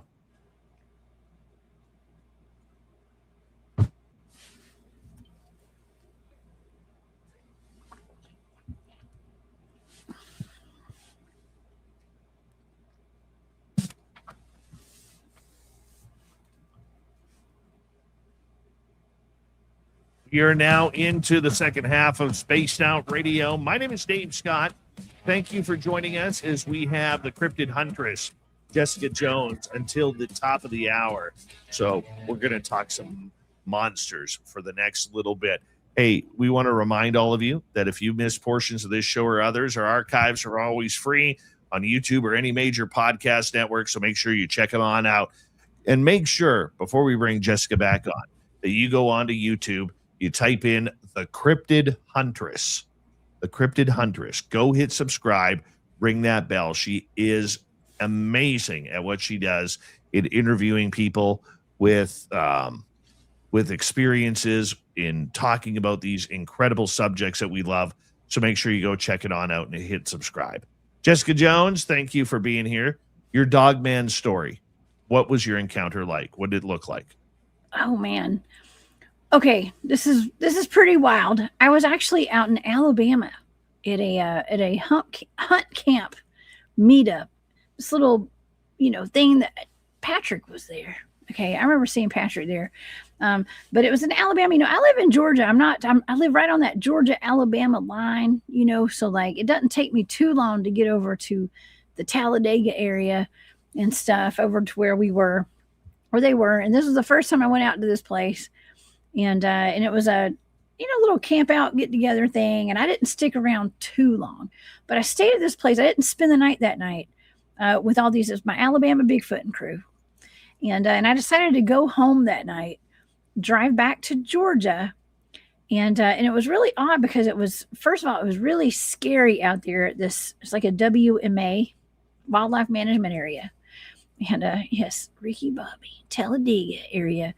And so I was by myself driving out there. I don't recommend people going into these national forests by yourself. It's not a good idea, right? But I'm the Cryptid Huntress and I do dumb stuff, okay, sometimes. And I was leaving out of there it was around midnight. It was around midnight or so. I left and I was heading back home. And I was thinking, what a scary drive out of that place it was. And if my car had broken down, I would have probably had a heart attack. Okay, it was that scary out there, driving out. And by scary, I just mean it was isolated. There was nobody around, and I didn't have cell phone service and all that. And so when I hit the asphalt, like on a main road, I felt relieved. I was so relieved, Dave. I was like, oh, there's asphalt. Yay. I'm going to turn off into this asphalt, and maybe, in 15, 20 minutes, I'll finally get cell service. All right. And so I was looking forward to that. And so my GPS actually picked up and it took me back home a different direction than I had come in. I had come into this area through back roads and it was taking me to the interstate. Okay. Because that was going to be the quickest route out of there to get back home that late at night. So I was going on an area that I wasn't familiar with. And I got, a few miles up the road. I'm not going to say exactly where it was because people are going to start figuring out where I was. I'm trying to give locations away and stuff. But I was up the road a few miles, and I remember like going up this hill, and I saw some eye shine on the left side of the road. And I thought, man, what is that? That is huge. What is that? Is that a dog? And I got closer to it. I had my doors locked, my windows up. Okay. Oh my! But I got closer to this thing, and I could tell like there was really tall grass, like waist high grass on the side of the road. Now this is a residential farm. Okay, like a farm that had probably livestock on it or something. I don't know. There was woods on the right side of the road, and on the left side of the road it was like a farm. I think it was a farm on the left side too, but there were woods there. But I remember seeing like a fence, and there was like I just saw like tall grass, and there was like a bank behind that tall grass. And as I got closer, I could tell there was an animal in the tall grass, and its head was sticking out of the top of that tall grass. And all I could see were these eyes. And as I got closer, I was like, oh, that's an African dog. I said it out loud. I said, that's an African dog. And then it took me a minute to focus on it. It was pitch black, like super black fur. Its teeth were showing. It had pearly white teeth. And it was the size of a bear, like a skinny bear. And when I got closer and my headlights were shining right on it, its head looked like a panther, but it wasn't a panther. It was moving like a panther, but it looked like an African dog. It had these rounded ears with tufts of fur on them like a bear. It was just a really weird creature. And I was like, I literally don't know what I'm looking at right now. And as I'm trying to make out what I'm looking at on that side of the road, I look over and there's another one on the right side of the road, Dave. No. And it had its back turned to me. And so it had all I could see were its shoulders, and its head was down. So I could see its shoulders down, and it was in the tall grass as well. But I could see more of it because it was huge, and it had a hairy back. It was like blackish brown fur, like wiry, like almost like, I found a picture of what appears to be like a Bigfoot in a trail cam. Like it's just, you could see its back. It looked just like that, like a Bigfoot kind of. But the thing on the other side of the road was not a Bigfoot. And it was huge. It was way big, way too big to be a regular dog. And it was moving like a panther, and it literally gnashed its teeth at me as I was driving by it. And I was like, what in the hell is that? And so I just drove past it in kind of shock. Like, I don't know what I just looked at. It didn't stand up, but I could see it from like its chest up. I could see its shoulders and its head and everything. And I got down the road about, I'm going to say like 75 yards. There was a domestic dog standing in the road, like standing on the side of the road. And I was like, okay, that's weird. So I was thinking in my mind, like maybe that was just a gigantic dog. That's what I was thinking. Maybe it was just a gigantic dog, and maybe that was another. There's no way that other thing was a dog. There's no way that was a dog. But anyways, it was just very confusing. And I spent the next hour and 15 minutes contemplating what I had seen. And like pondering, like, what was that? A panther? Was it a dog, or was that a bear? What was that? And so I waited until the next day. I got home around 1:15, 1:30, something like that. I got home really late, Georgia time, which we're in a different time zone, by the way. But I got home, and it was too late to call the guys back at base camp or to send them a message, which I told them that I would check in with them and stuff when I got back. But it was so late. The next day, I sent at least two of the guys at that base camp a message, because I was thinking I need to let them know that I saw what looks like a dogman on the side of the road, but I don't know if it was a dogman. See, and here's the backstory to that spot, Dave. I don't know if this is one of the reasons they go there, but it's a hunt camp, and there was a man that was found there back in the 1980s, dead with his arm ripped off in that hunt camp, and his leg was like twisted up behind his body, and his foot was like up by his head. I mean, it was a contorted death, and it didn't happen naturally. Okay. And there have been multiple dogman sightings in that area, multiple, even in that hunt camp, and Bigfoot and dogman. And so when I wrote my friend Mark, I wrote Joe, I wrote several guys, I got a message back after a while, and my buddy Mark was like, actually, I know who owns that property right there. he has boogers on his property, and he's had Dogman sightings on that exact same property. So at that point, I was like, well, maybe it was a Dogman. Maybe it was. So I still don't know. It never stood up, Dave. It never stood up, but it was something I'd never seen. And the reason that I was so conflicted about it, it didn't match any of those Dogman types that are on that daggum map or that chart. You know, there's a chart that shows the different types of Dogmen that people kind of circulate around. It didn't match a single one of those, other than maybe the hyena type. Okay, if the hyena type was all black. So anyways, I think that was a Dogman. I'm gonna say it was like 99% probably it was a Dogman that I saw leaving there that night. That would scare the daylights out of me. How fast were you going while you were driving, passing these things? I was what we call creeping on the come up. I was creeping. Okay, I drove super slow because when I saw the eye shine, I had to check it out, Dave. Yes, I had to check it out. I had to check it out. I rolled the windows up and I locked the doors. Okay. So, yeah, it was actually kind of rainy that day. I think it was kind of rainy. It was humid. And it was in the summertime, I believe. I want to say it was in July. And we get hot and humid down here in the South. But I did have the windows up. I do know that. And, yeah. What's up? Martin Groves is in your chat, I think, right now. Oh, is he? Oh, I hope so. I think he is. Martin, if you're in the chat, we got to get you on the show here. Hey, Martin. Very, very soon. What's up, Bubba? We really got to get you on the show. There is no question about that. All right, let's get to an audience question here. Let's go to Shane here, who is asking, have you ever tried confronting these creatures with spiritual or religious means, maybe a priesthood leader or simply the power of prayer, not to chase them away, but to gain an understanding? Mostly to chase them away. Yeah. To gain an understanding spiritually from them, I can't say I've really done that. Now, I have definitely prayed. I was praying Friday night because it's a little crazy when things get hairy out there and you are under, like, if you want to call it an attack. I mean, I just say it's, and I like to call that what happened on Friday, an ambush. Okay.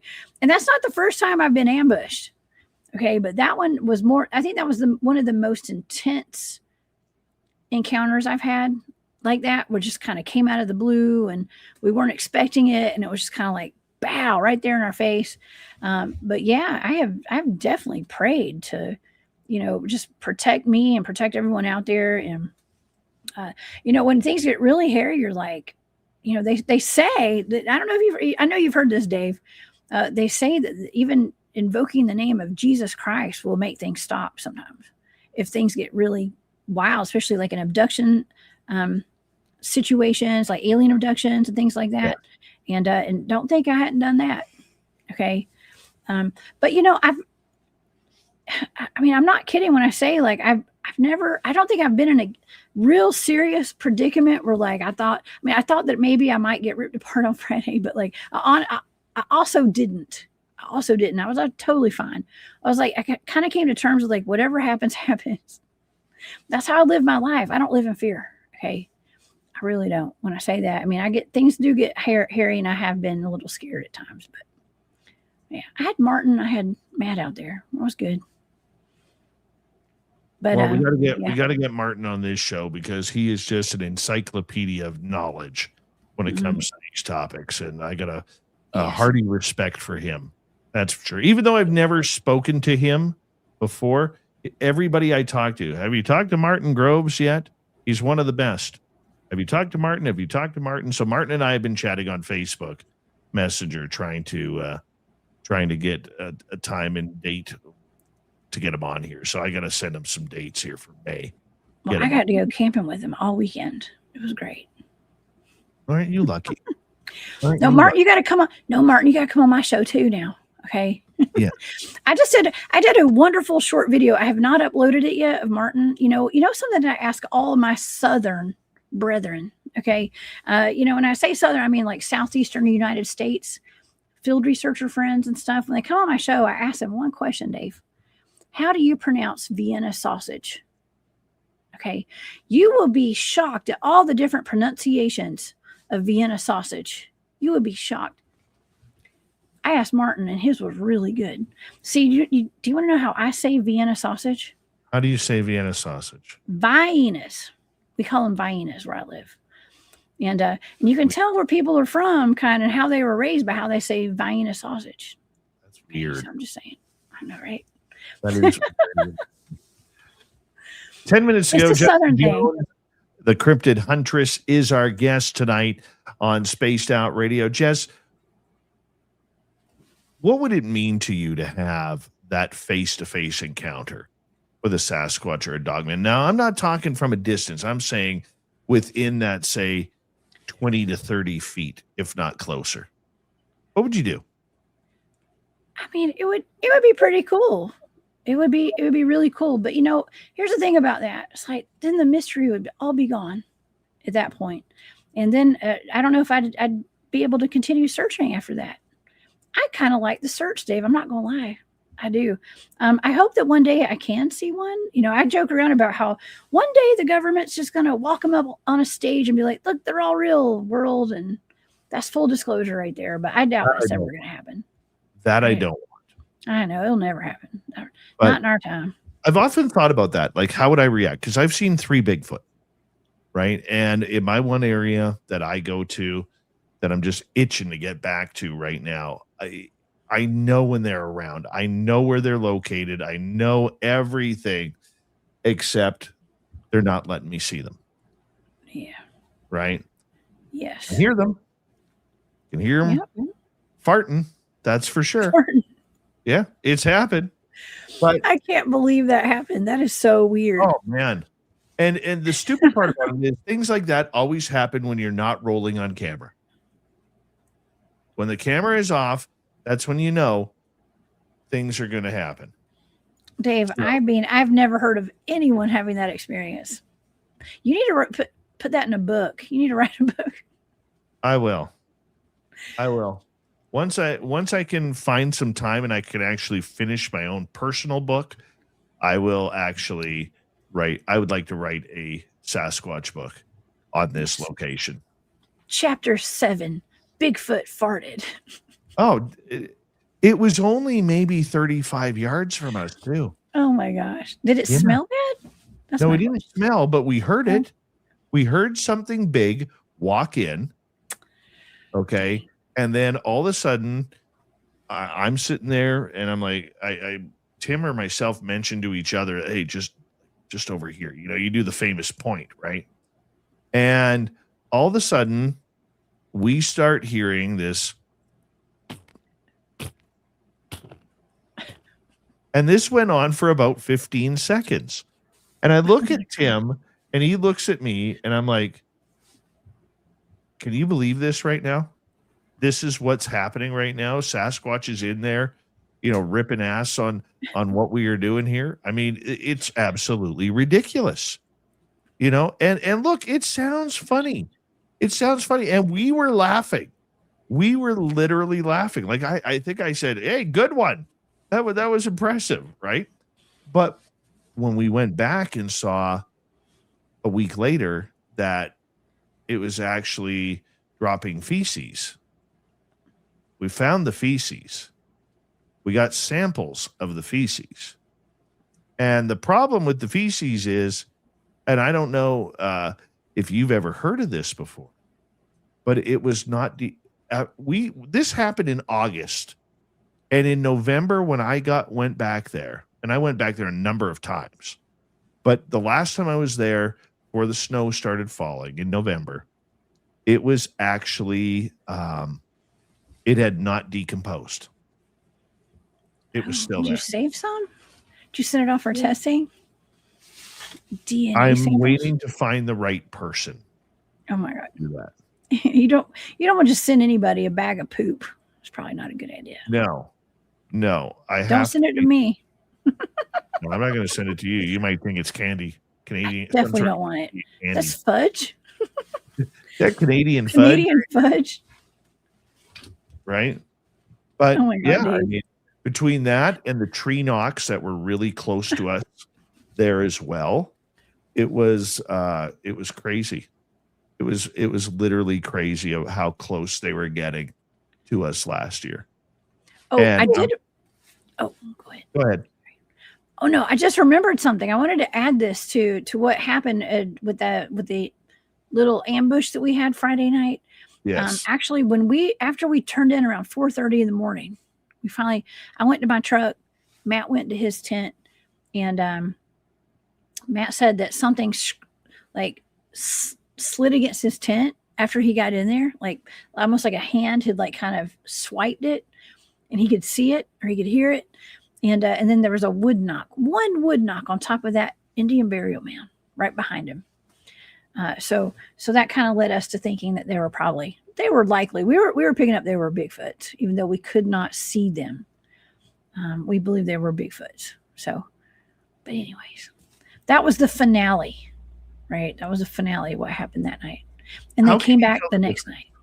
How can you tell the difference between if it's a Bigfoot or if it is a Dogman? Dogman. Well, I don't know. That was kind of like my existential crisis that night. I was like, I don't know what's going on. Nothing was showing up in the night vision camera. We couldn't see what they were. We assumed they were Bigfoot because it was very Bigfoot, very much like a Bigfoot behavior. And that is my assessment from all of my experience and all my years in the field. I believe it was Bigfoot. I don't know if I've ever been surrounded by a whole bunch of dogmen before. I'm not sure. So Martin says they pushed my truck twice, almost 2 inches sideways, found huge prints after I got home on side of truck. Yes. Martin's truck was right near the campfire where we were, and we were seeing them behind his truck. Like we knew they were there. We weren't seeing them, but we could hear them.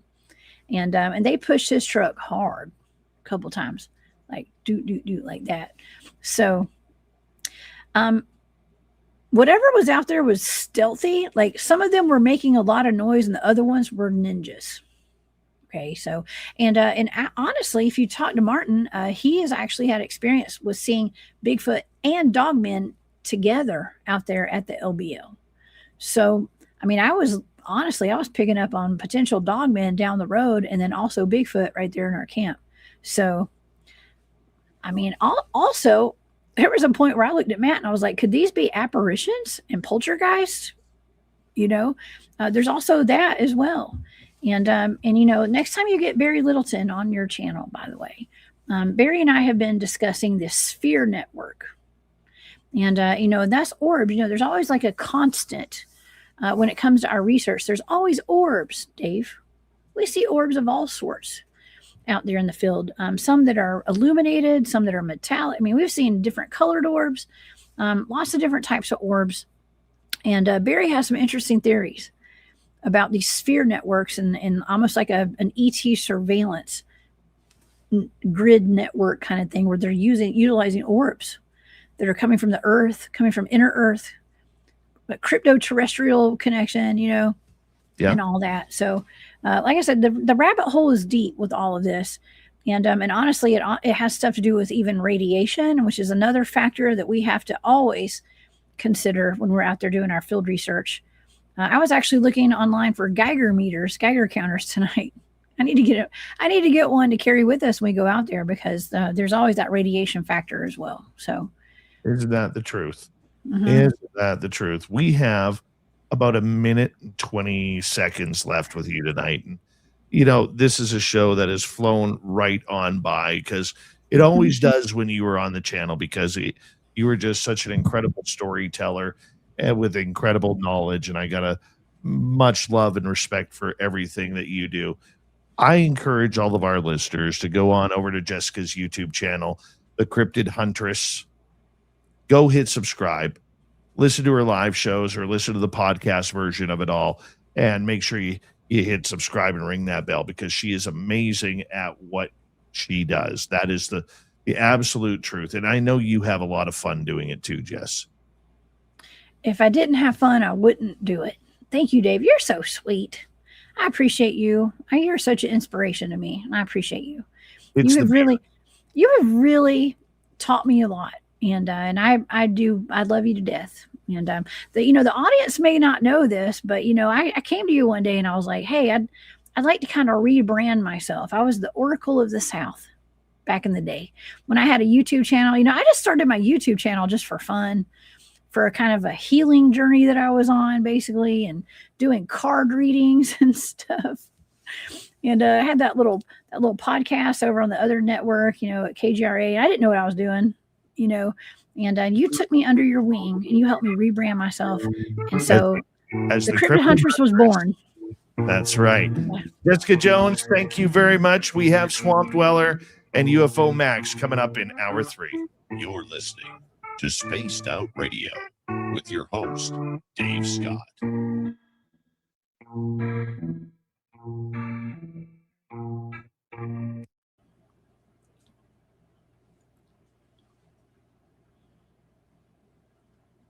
You are the best. Thank you. Dave, thank you for having me. It's been a pleasure. Book me for a Wednesday, okay? Let's do it. I'll come on. Thank you. You let me know when, and you guys have fun for the rest of the night. Okay? All right. See you. We got to go to bed. All right. Bye, y'all. Much love. Bye-bye. Jessica Jones, the Cryptid Huntress, everybody. We'll be right back for hour 3. Stop now! You're under arrest!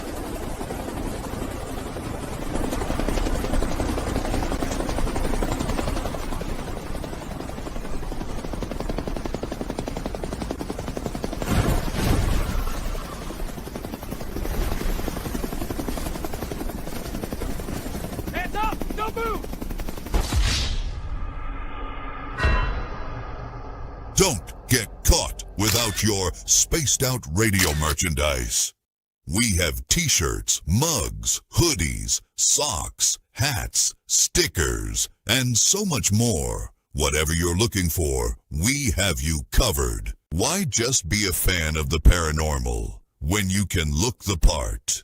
We don't have ugly merch, folks. Check out the Spaced Out Radio store. Find the link in the description below.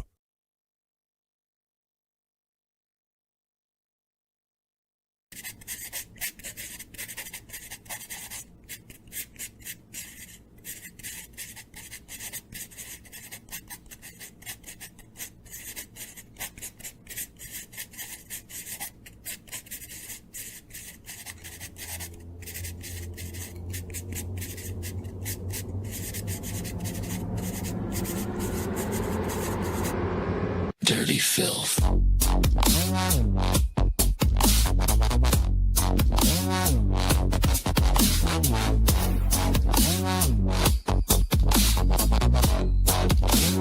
Dirty filth.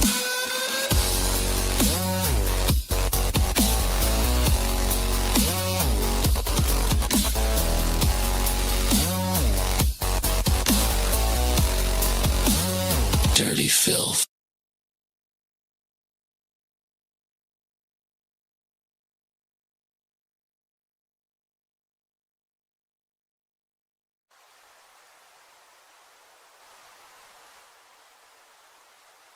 Object is heading north 045 degrees.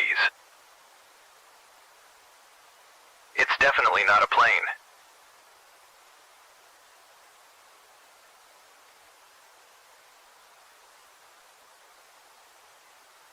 It seems to be tethered to something.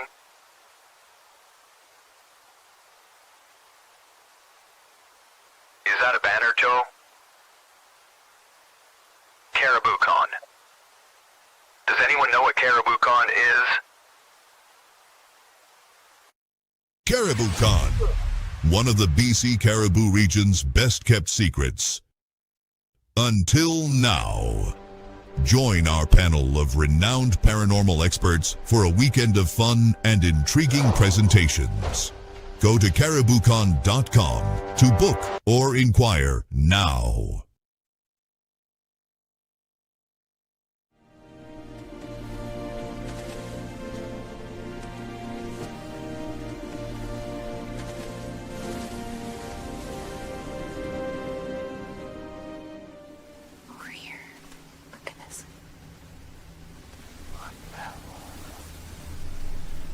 Discover Spaced Out Radio on all your favorite platforms.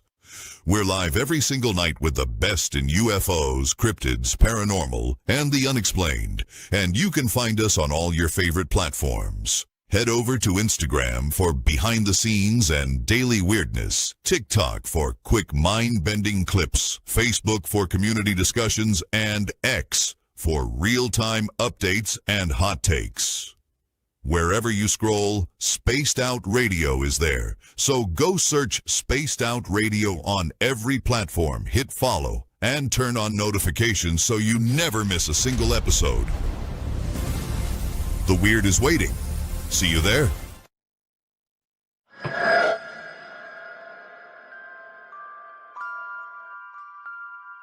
The McNeil House is one of several buildings at the 108-mile heritage site said to be haunted by spirits of a time long forgotten. But would you stay the night? Along with guided ghost tours and paranormal investigations, Haunted 108 is offering a chance to spend the entire night inside the historic McNeil House by booking one of our B&B style sleepovers, where you can experience the hauntings firsthand, meet the resident ghost cat, and witness unusual activity. If you dare to turn history into a night you'll never forget, book your spot now at haunted108.com. Spots are limited. Will you be brave enough? All right. We're coming on back. Let's bring the Grantavius one in.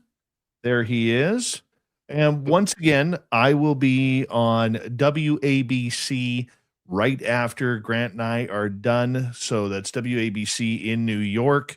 You want to tune on in. K17, how you doing? Nice to see you. I'll be on with Walter M. Sterling.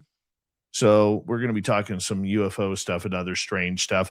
Thank you to T-Bone, Matthew, War Criminal, Little Cam, and Kitty Caddywhack for the super chats. Thank you all for the thumbs up as well as what a great night. What an absolute great night this has been. So make sure you check it on out. And there will be no shows Wednesday and Thursday. I have to drive out of town due to work. So, yeah, sorry.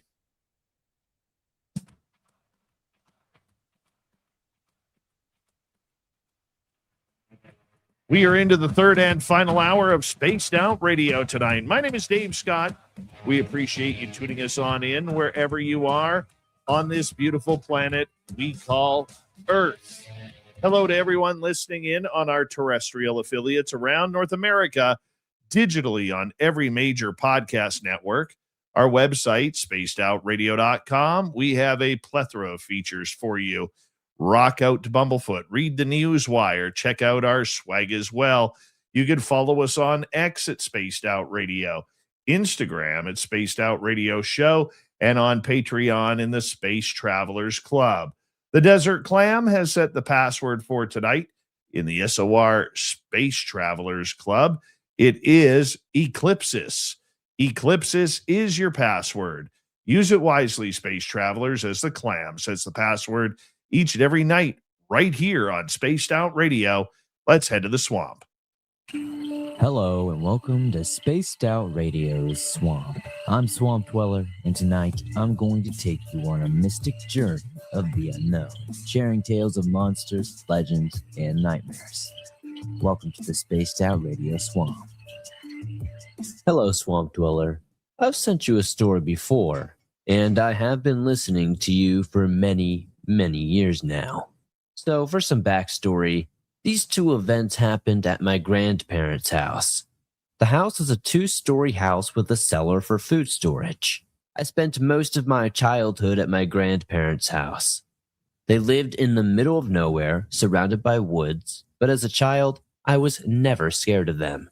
I spent all of my time with my grandmother, as did most of the grandkids, because my granddad was a drunk. So nobody wanted to spend time with him. He wasn't really violent. He would just drink himself silly every day and pass out. All of the grandkids would always sleep in the living room.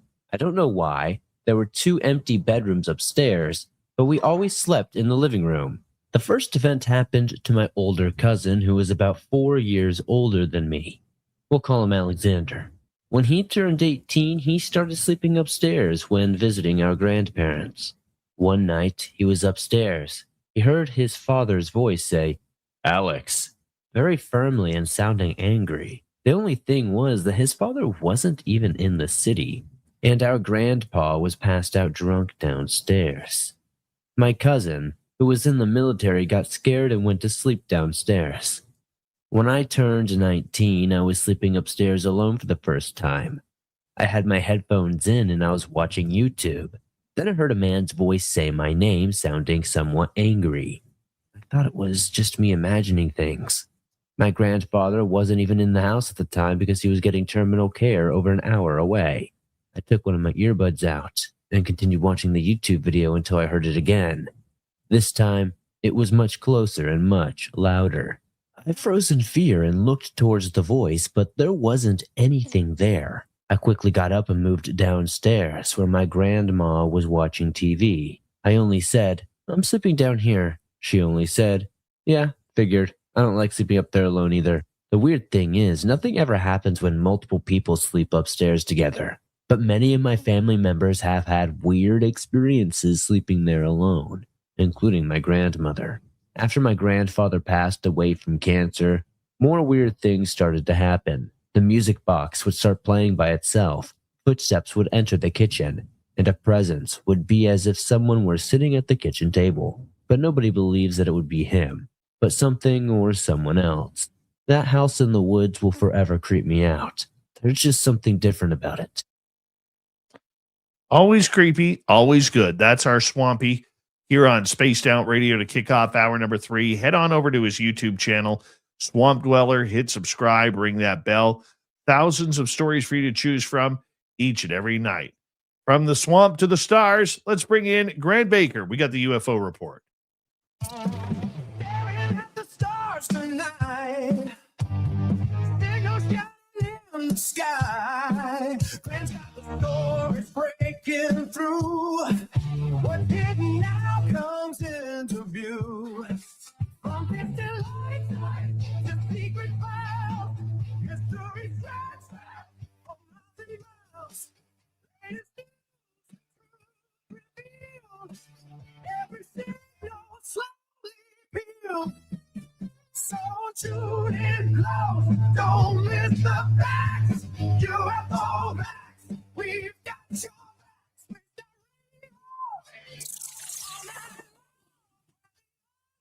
Becomes a song. All right, Grant Baker. Yes, we love him around here. How you doing, my friend? Good. How you doing, brother? I'm so happy to be here today. Well, I always start there. People on radio can't see me, but I'm wearing a very special baseball cap right now, and it's a white Nike ball cap. And I don't usually try and bring the level of the show down, but there's twice a year where I need to explain to people why I wear this hat. You see, today, my nephew would have been 37 years old. And in 2018, he passed away from a fentanyl overdose. Oh. If you looked at him, you would never swear that he was an addict or anything like that. He was in rehab, decided that coming out of the gym one day that he decided he needed a hit, and he never woke up. So my message to everybody, because I this one still kind of hits me. My message to everybody is this: if you have an issue, there's always help. There's always somebody to talk to. There's always a place to go. You got to want it, though. My family may have lost, okay? But there are many families who have won.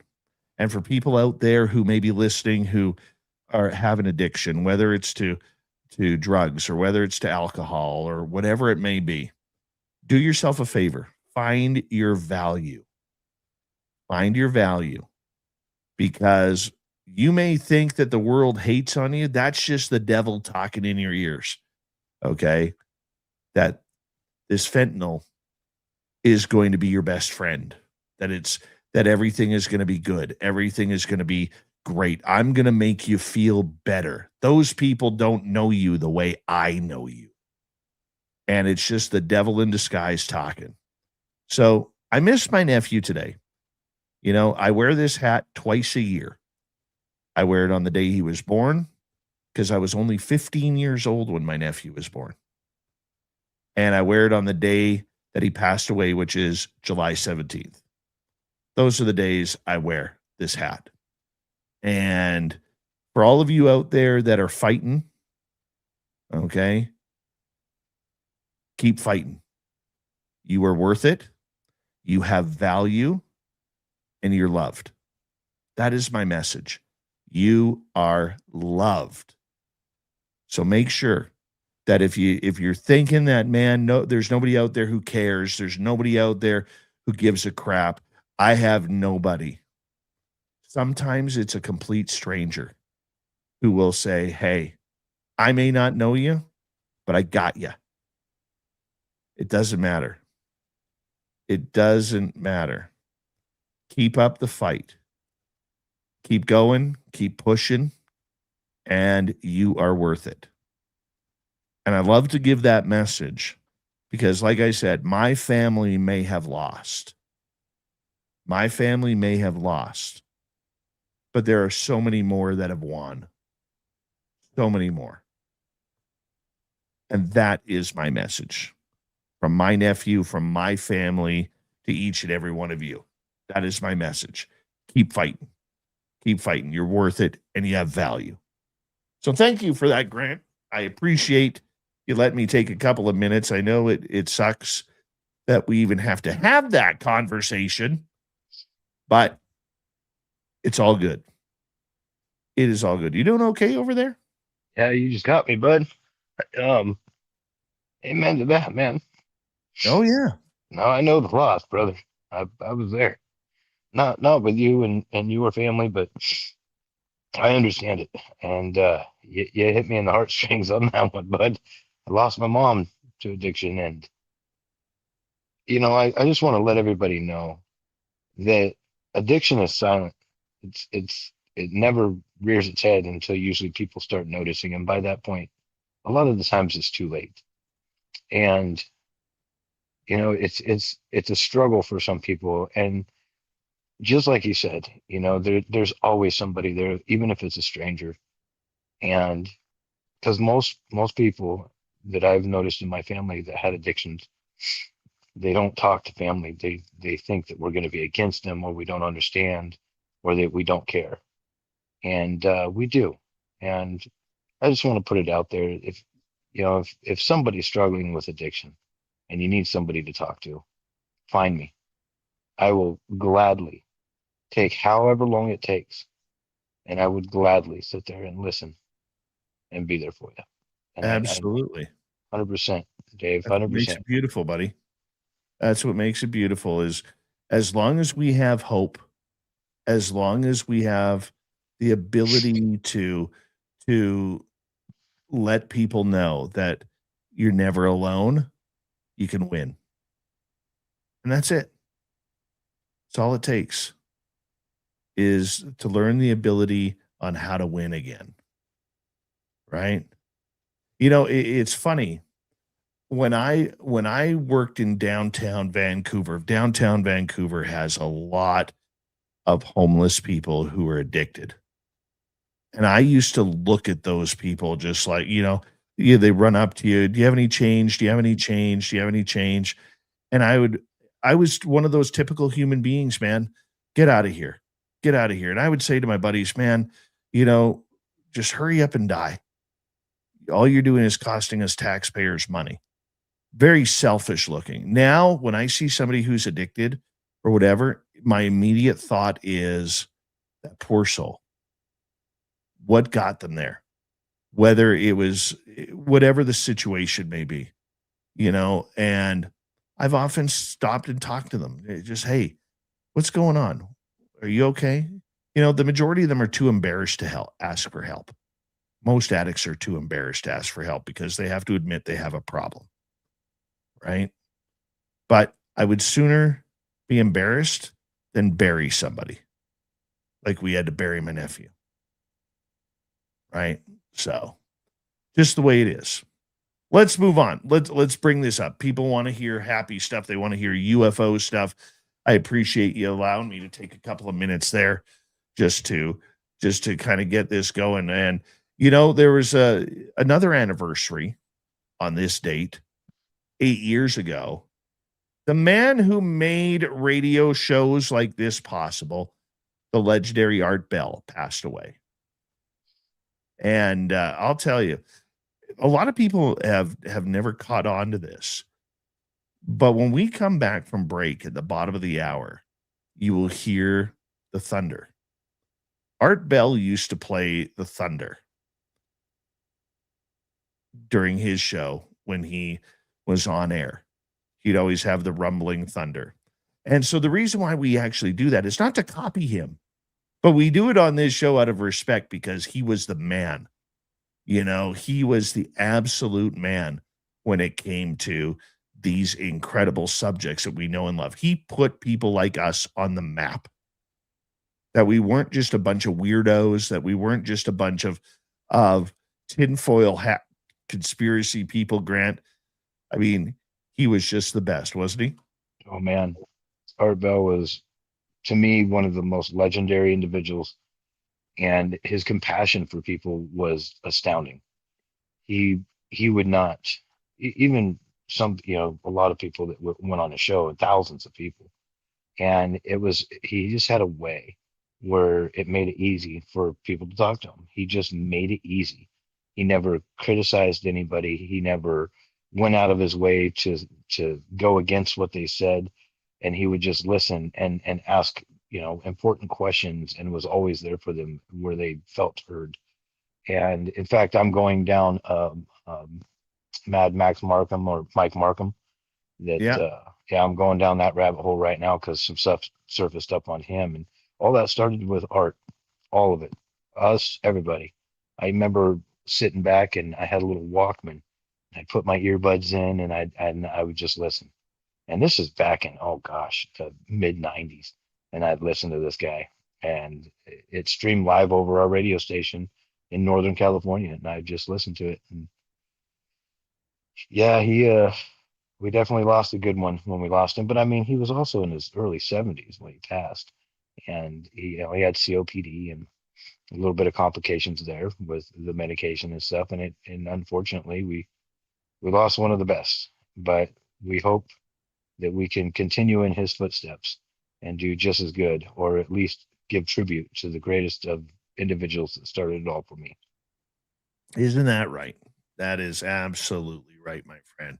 Let's get into some UFO talk, because there is rumors going around that after putting in her request for 46 videos to be released by the U.S. government on UFOs, that maybe, just maybe, tomorrow may be the day that some of these videos get released. Grant, Anna Paulina Luna has been working hard with her conspiracy club that includes Nancy Mace, Eric Burleson, Tim Burchett, and others regarding the UFO files. Do you think we're going to see any of these videos that are coming on through here? It's still up in the air. We have a responsibility to listen. And I mean, if you tie it all together with your tinfoil hat on overdrive, this is something that we've seen before. But the test is, I mean, if those 46 videos drop and there's like non-human craft, I mean, if there's just if you look at the bigger picture, if we're not getting a full disclosure, it's because that's what they do. They have pushback, and because of that pushback, what do we call it? A small d. It's still going to be something where, oh my goodness, it just goes. It looks like more of a stall tactic. I don't want to look at it this way with a negative aspect on it, but if it fizzles, like a lot of the times it does, it's because it's a stall tactic from the deep state. The letter list exactly, dates, locations, call signs, there's someone on the inside that's seen the inventory, and they're forcing the issue. So, tomorrow's test is whether the Trump excess actually peels back the onion, so to speak, if we want to go back to Burchett talking about the onion, or if the machine still runs the show. I mean, that's basically all I'm waiting for right now. It would be a dream of mine if they actually dropped 46 videos. And some of these videos, according to insiders, are very high potency and high definition, where we get to actually see something tangible, which in my mind would be amazing. There's going to be a lot of. I think you hit the nail on the head there. Will we get something tangible? What will we get? What will they give us that is going to absolutely give us something that is going to be mind-numbing, spine-tingling, or are we going to get blurry dots from hazy black and white 1970s television with rabbit ears? What are we going to get? That's the big question. And, I don't think that the public will be very happy if we get the rabbit ear productions that we have been getting up to this point. Well, it's always been partially redacted releases up to this day. And that's what I fully expect. There's always been national security delays or immediate debunking of drones, balloons, sensor glitches, you name it. There's always going to be a climatic, let's do this, and then they've been letting us down. And we used to call it back in the day the nothing burger. And so when you cry wolf so many times, people kind of get desensitized to it. And so right now we're not expecting a lot. I hope, I can hope 100% that they do this, but my current sense of reality is this is exactly what they're going to do. They're just going to give us a partial redacted, this is what it is, maybe show a great video with a black square over the actual objects, who knows. But if they actually go out of their way and give these things to us, it's a step in the right direction. And just like Tim Burchett has been touting this whole time, and that man's walking a fine line right now when it comes to this stuff, because he's right there alongside Anna Paulina Luna. And it's building the hype. I can see the hype building, and I'm just waiting to see what it culminates into. Well, you know what? I'm hoping that we get something, because the way Tim Burchett and many others have been talking recently about how these videos are going to blow our minds. Tim Burchett actually saying that if the public had seen what he has seen, that they would set fire to this world. That there is something big and massive that is being held on. And good on him. He wants it out, Grant. He wants it out. I am convinced that Tim Burchett wants real disclosure, not this soft disclosure or confirmation or, threat narrative disclosure. He wants it all out there because he actually sees this as being a movement for humanity forward. Because everybody is going to have to jump on board. It doesn't matter what religion you are. It doesn't matter what your faith is. It doesn't matter what country you're in, whether you're in a democratic country, a republic like the United States, a communist country like China, or whatever it may be. Everybody is going to be affected by that decision. And if the USA opens up the vaults and actually opens up that Pandora's box called the UFO files, we will be actually getting true disclosure. There's not going to be anything hidden. And I think every other country is waiting to see what the United States does. Am I expecting big things? No, I'm not. Are we going to get some videos? Sure. Is it going to light the internet on fire and News Nation and Fox News, who really don't know how to cover this subject? Well, more Fox News and CNN than News Nation because of Ross Coulthart. Okay, but how they cover it is also going to tell a tale. Correct. I mean, if you look at the overall full picture of this, tomorrow could be a really good tipping point I mean, in my mind, it could be another controlled drip, but it would be an awesome day if they released all, or at least some really, really good evidence of extraterrestrial life, or even just their craft that we're seeing in the skies. I mean, you have the alignment of Luna's demand, Burchett's media blitz, Trump's directive, and it all feels orchestrated for maximum pressure at the moment. But the real crown jewels is the biologics, the full craft and the treaties that we may have made. And I'm really excited to see stuff like this. I mean, they might stay buried, but the phenomenon itself might actually be watching this one. Isn't that the truth? That is the truth. Grant, I'm going to get you to hold on right there. When we return for the UFO report with Grant Baker, we are going to get into subjects like Logan Paul and his Chuck Clark video. This is Spaced Out Radio. Your host, Dave Scott.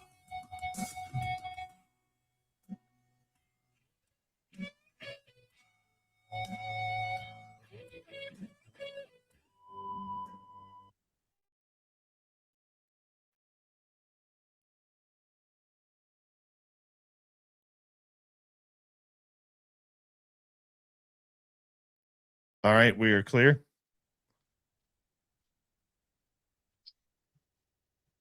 I love you, man. 2 seconds here. You got me. You got me this evening. I wasn't expecting that. I know. Sorry for crying on there, everybody. Oh, you wimp. Yeah, wimp. Yeah, well, I got a big heart, man. I'll tell you a story real quick while you're doing what you're doing. A few months ago, before I decided to completely destroy my capability of walking, I was at a pizza restaurant. It was a big family ordeal. All my wife's side of the family was there, me, the kids, everybody. And I get there, and I got a bus outside that I got to hold my kids in, and so I drive up, and all my kids are pouring out of this Yukon, and this lady comes up to me, and she didn't look like she was been on the streets for too long. Had she been on the streets, and it was cold, and the only time that I'll reserve doing anything for anybody usually is when my kids are around me. I'm going into protective mode. She just walked right up to us, and she's like, do you have any money for food? And I mean, I do, but I didn't have any cash to give her. And I was like, and I'm trying to usher my kids towards my wife, and I'm like, hey, get them behind me. And I said, hey, I got my kids with me right now. And she's like, I just need some food. I'm cold and I need some food. And I said, I don't have any cash. And she's like, okay, I understand. And I know you got your kids. And she apologized and kept walking down the road. And that really affected me negatively. And because I had a missed opportunity there.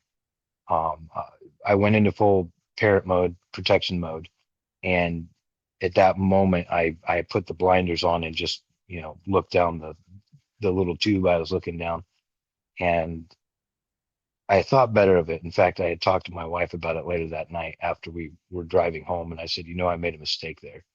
And I should have just brought her in like she was family and done something more. And I vowed that night never to do that again. And that wasn't too long ago. I'm usually super awesome when it comes to hitchhikers. And I mean, we got a trail the transcontinental trail that runs right through where I live. And I'll pick up people and take them over to Fish Lake all the time on 140. And, and I'm always trying to do the helpful thing. But I failed that night in my own eyes. And I said, and I even the next night, I was out and about without any kids, without anybody. And I told my wife, I said, I'm going to look for her because I know what area she's in. And I went around and to try to find her and to make amends, so to speak, and be like, hey, whatever you want, let's go into the store. If you want a hot pizza, let's go over here, whatever you want. I'll buy whatever you want. You can share it with your friends. And unfortunately, I couldn't find her. So it was but I'll never do it again. Don't know what her circumstances were, where life took her, but I've learned a pretty good lesson. When someone asks for help, I try to give it. And I should have done it that night. I really should have done it. It was a woman, I had my whole family there, a bunch of men, there was no threat. and I failed. But yeah, I'll never do it again. No. I hear you, buddy. Don't beat yourself up too hard. We've all done it. Oh yeah. Well, you get asked every day, I wish I could help everybody, but oh, we all could. The problem is the majority of us don't even know how. Right? We're so caught up in trying to take care of ourselves. well, yeah. I'm serious though. If anybody's watching this and you have an issue, find me on Facebook. It's Grant Baker. I live in Klamath Falls, Oregon. You can find me, message me. I'll give you my damn phone number and we can talk. And I'll listen for as many hours as you want. I'll be there for you, but whoever you are, I don't care. We got about 45 seconds here, buddy. 45 seconds. I love you, Beard. And by the way, I owe everybody at SOR Donuts. And I have to grow back my mustache, which I'm currently doing. And you got to buy ice cream next time we see you. Oh, that's right. Ice cream. Yeah. Iris, welcome to SOR Chat. Thank you for joining us. And for the rest of you, Clyde, how you doing? Welcome to SOR Chat. And we got about 8 seconds here, buddy.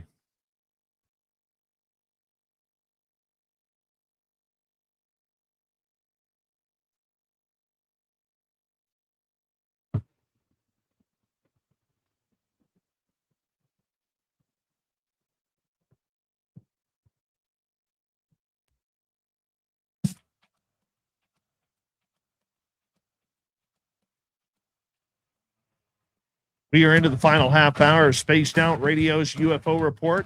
My name is Dave Scott. Let's get to Grant Baker right now, as there is a big story coming out right now in the UFO world. And last year, I believe, or maybe the year before, recently, Logan Paul, the famous YouTuber, the wrestler, okay, he wanted to buy this original footage of a UFO.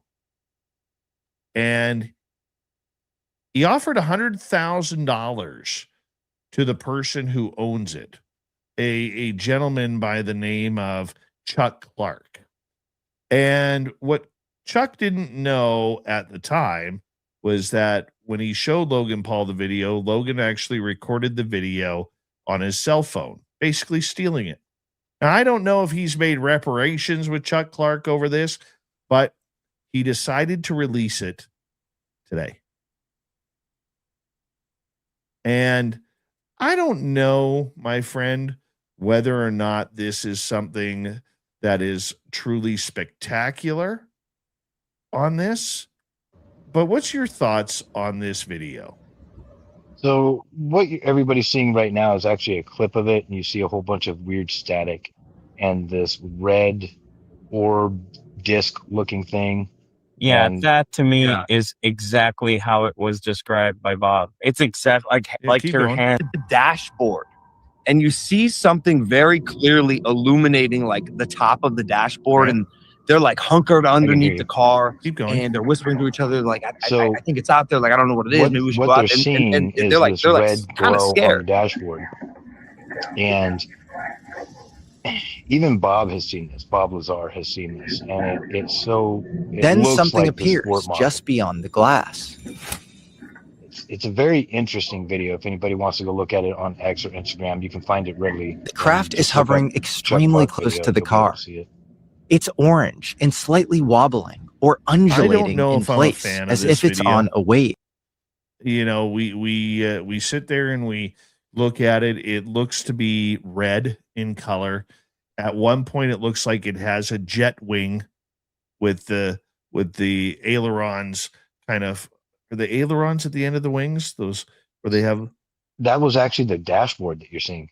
So if you look at the video in kind of in slow motion and watch it back and forth, which I had to do a couple of times, it looks like that wing looking thing on the right is actually the A pillar, and where the rear view mirror sits top on of the the outside dashboard, of the door. and they're like hunkered So there's underneath the the dashboard, car, and you see and they're the whispering A to each pillar. other like, I Okay. think it's out there. Like, I don't know what it So is. Maybe we should go out this there. is from the front of a They're like, car. kind of scared. correct. So this is inside the vehicle that they're taking this video from. And the light, this red Then light is something coming appears off the UFO. just beyond the glass. Correct, which is above the vehicle. So what's interesting is now they're looking at a reflection Craft is hovering of what's extremely above them close to the car. off the windshield. It's orange So and that's slightly actually what we're wobbling seeing. We're or actually not undulating seeing in direct place, shots as of if it's on a UFO. wave. In what I've diagnosed or looked at this, You can hear and- the and two I've done guys other, whispering. videos where I've seen pictures, and then I kind of get aware of where the individual was standing. There was a gal that had posted a picture of a party, and someone had taken a picture from inside a home to the outside, and it looked like these huge UFOs were above the party. But once I started really digging into it and getting fine-tuning the picture a little bit, I realized this person was standing on the inside of glass, and the lights were on behind them, and they were the can lights that were in the kitchen. And those 3 can lights it put a perfect UFO shape on the glass. So when she took the picture, it looked like the UFOs were on the outside, not the inside. And so those are the tattletale signs that I look for. And the fact that they went from the dash and then kind of went down and then up a little bit, they were actually getting a reflection off the glass, is what I think. It's my own personal opinion, but I don't have my computer readily available where I can dissect exactly what's going on here. And the problem is I don't have the original recording. If I had the original video, then I could do a little bit of light adjustment, some contrast, and that way I could really see what's going on. I can make the inside of the car pop. But in this particular case, we have a grainy video off of a cell phone that took a picture or a video of a television that was being played in Clark's home showing this video. And you'll see what a lot of people right now are saying, that the fuzz or the little lines that actually look kind of cool. They look like shooting stars going, or somebody's in hyperspace jump from Star Wars shooting past. But then there's these glitches that you would get with maybe a VHS, which I think is what they said this is a VHS recording. So the fact that we even got this and it's been hyped up. I mean, it's pretty interesting right now that we even have it. Who was the person? Yeah, see, it's 1990s VHS footage, and there was somebody that was talking about it because James Fox, that's who it was. James Fox put up the hype on it as well.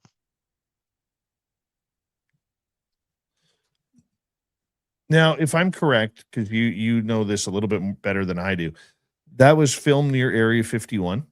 Correct. According to the information that we're receiving. And it's very interesting that you say that, because when you describe by those who've seen the original video as mind-blowing,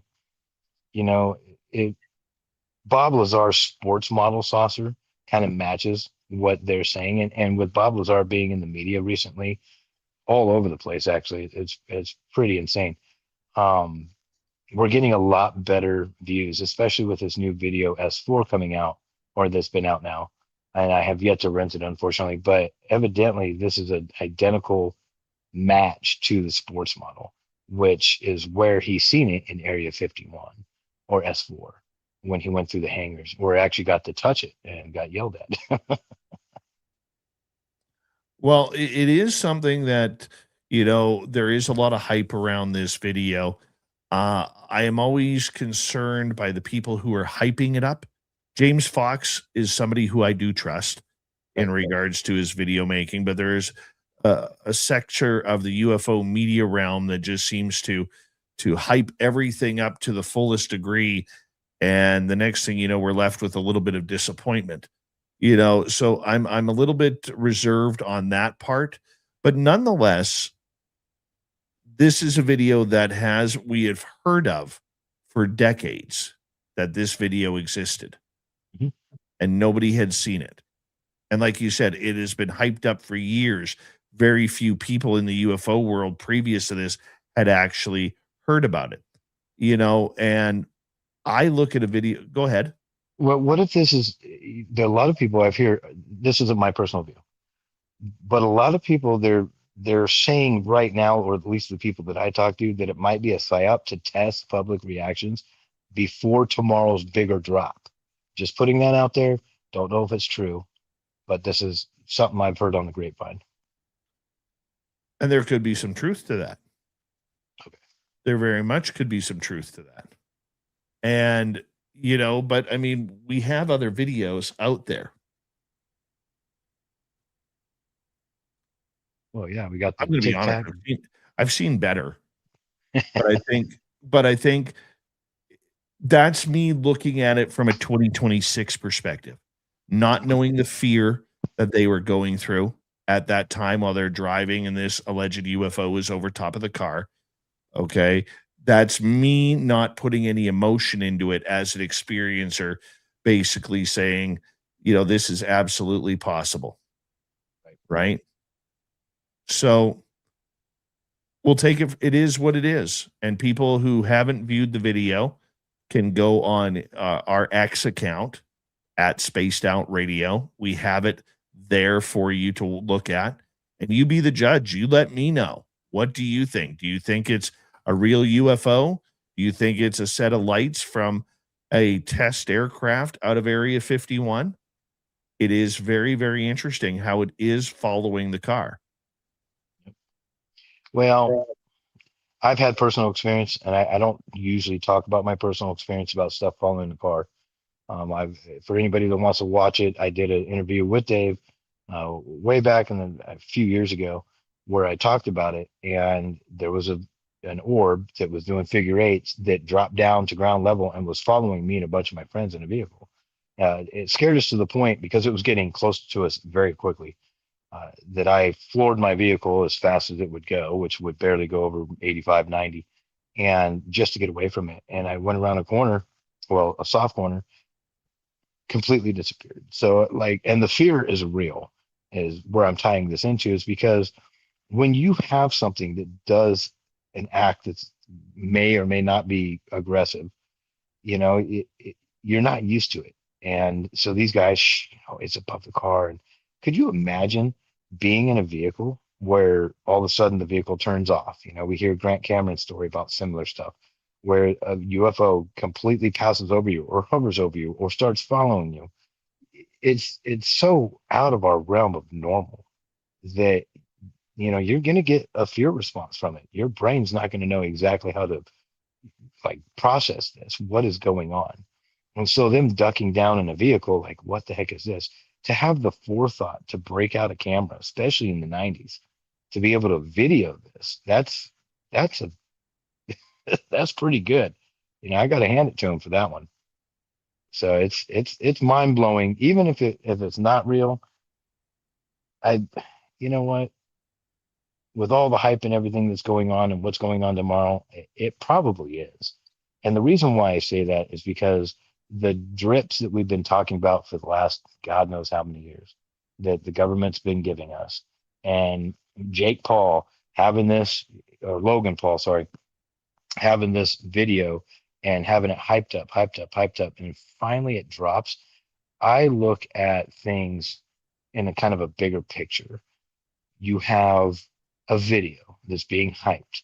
Then you get Anna Pauline Luna, Tim Burchett talking to various channels, including TMZ with Tim Burchett, and I want to get to that here in a minute. But then we have two different presidents talking about it, and it's you can feel the tension, and this is a tension that we haven't really felt before, especially when it comes to the government release of anything.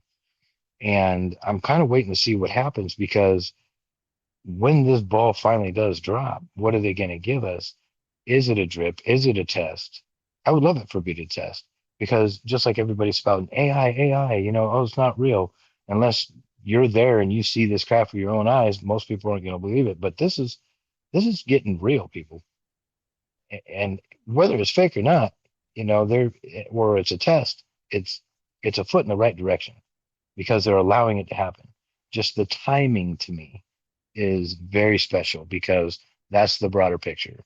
I look at the timing of what they're doing, and they're ramping up. You know, you don't have Jake Paul saying, or Logan Paul saying, hey, I'm going to just go ahead and do this randomly. To me, this is no coincidence. This is not a random drop. It is too concise, too controlled. And with what's going on tomorrow, it might be don't look at the man behind the curtain, but because they're giving everybody something to look at right now. And then maybe a bunch of us will pass over what's coming out tomorrow. Who knows? Is it not about the man behind the curtain, though? I'm going to play devil's advocate here for a second. That this story has become all about social media influencers who have giant channels who have been able to wiggle their way into certain areas, shall we say? I really don't want to speculate on this one. It hurts my heart to say it like that. And the only reason why is because I believe it's true. And I hate to have to comment on this. The last few days I've been driving past Bob Lazar's work, including today twice. The lights are on, people are there, he is not. I don't see his car. I haven't seen him in the window. He is out and about doing what he does best. And thank you, Bob, if you ever see this, for everything that you do. But he is going on all of those heavy, big channels, the big influencers, the big money. I don't think he's getting paid for any of it, but there is what you're saying. I feel is correct. I hate to say it. And there's a lot of people in the field right now who are saying that the social media side has been taken over. Correct. Right. And well, I mean, if you're going to hide something, why not make a huge, spectacle of it? And that way you can, at that point, hide whatever you want in the background. One of the things that I find, though, is I'm really hoping Logan Paul, with the millions of dollars that he has, that he at least paid Chuck Clark something. Now, I'm not going to sit here and rip the guy for releasing the video, because he does live on the edge, but on the flip side, I can't see him saying, well, I've got the video, I stole it from you, and by the way, I'm going to release it now. I can't see him doing that. I mean, because if he stole that from me, I definitely know I would have a lawyer. Yep. So you got to understand, when it comes to Logan Paul, I mean, look at his history. Look at his, stand-up moments with Tyson or whoever it is.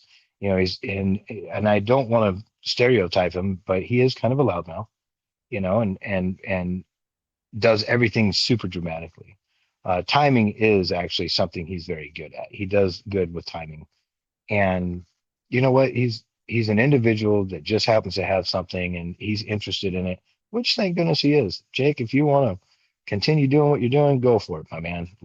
But I don't think in my heart that he's a bad person. And I think that, he is a showboater and whatnot and does his thing. And he, you know what? We need people like that in this world. If he's not going to do it, someone else is going to do it. But in my heart, I don't believe he's doing it viciously or nefariously. And, saying I'm going to post it on this day, I think all parties involved have been satisfied. And the reason why is because we're not hearing a big pushback from Chuck. Hey, what are you doing? Why is this out there? Like, if he did it to you, it would be known. Lawyer or not, I mean, it's going to be known. And I think something was settled somewhere, whether it was a handshake, monetary, whatever it was, and even now, Chuck has literally not come out, not said or has posted anything. It was Logan that did it. But we're hearing silence from the other end of it. And there might have been a handshake there saying, hey, go ahead, go for it, and he got his Pokemon cards out of the deal. Who knows what happened there? But I don't find him being somebody that's going to just completely screw somebody over. Yeah, did he take it? Was it right? Who knows if that's even the true story of how he got it? We're just taking one man's word for it, and it's been hyped up, over time. And it makes for a good story. That's all there is to it. And finally tonight, with 3 minutes to go, Tim Burchett is really pushing Donald Trump to release all the files. He's saying this is something that the president needs to do. He needs to get on board with this subject. He needs to start taking it a little bit more seriously about the military industrial complex really taking over. And this is a detriment to everything that the United States stands for. And he is urging President Trump to declassify the files on UFOs and aliens. What's your thoughts on this, Grant? So Burchett's walking what I said earlier, a tightrope right here. The real secrets aren't just aliens exist. It's that they've been here a long time and they've been interacting with us. On TMZ, Burchett just came out. Remember a week or two ago, he was on another interview where he wouldn't comment on, a certain individual talking about alien human, mating programs and whatnot. And he wouldn't comment it, but on TMZ, he started getting a little bit bolder, and he is going out of his way to be so bold. It's actually, honestly, it's fun to watch what he's doing because he keeps pushing more and more and more. He's repeated the call on Trump's to peel back the layers of the onion and release all the files. He's arguing that the public can handle this and deserves to know what taxpayers' money are funding. He's described classified briefings as pretty wild. Some saying information would be, keep people up at night, like we just heard that as well. And, if all these things are released, he's alluding to sources that are confirming extraterrestrial life and extraterrestrial contact. And he's being quiet about certain information because, he's still a senator or not, or a part of the government. But anyways, he's very critical over government secrecy, and I love him. I absolutely love what he's doing right now. He's walking a fine line, and that's the reason why he says I'm not suicidal. But the more he talks, the more actually comes out. And the Gates, he actually commented on Gates, like I was telling you before, and started saying more about it. And it is a fun road to watch Burchett. It makes me smile every time I see him come on another interview somewhere and just listen to him open up just a little bit more every single time. I can't wait to see what comes out. And he's sick of it. He really is sick of it. So that's what I love about him. And you know what? I know he sounds like he's somebody who's going to make a slip. I don't see him doing that. No, I don't see him giving up anything that he shouldn't give up. I think he's better than that, but he wants it to come from the president's mouth and not his. So that is something to be aware of too. We only got about 20 seconds. Make a comment. Well, Burchett, if you're listening to this, man, thanks for the pressure that you're putting on the government to release everything. I applaud you. Good luck. Godspeed, my friend. All right, Grant Baker, it is always great to have you on this show each and every week, man. You are absolutely fantastic at what you do, and you only look better when you grow a mustache. I'm going to tell you right now. You're not attractive. You need the mustache. As we say goodnight to Grant, and hello to Mr. Ron Bumblefoot Ball. Rocket in the background with Little Brother is watching. Bumblefoot is the official music of Spaced Out Radio, rocking us in and out of every single show. Get your horns up for the guitar god himself. Special thanks to everybody listening in at work, at home, in your cars, wherever you may be. Thank you to everyone in our chat rooms tonight.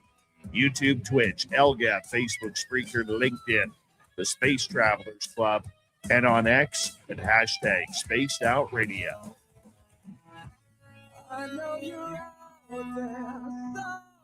Remember, this show is copyright by Spaced Out Radio and Bigfoot Broadcasting Limited.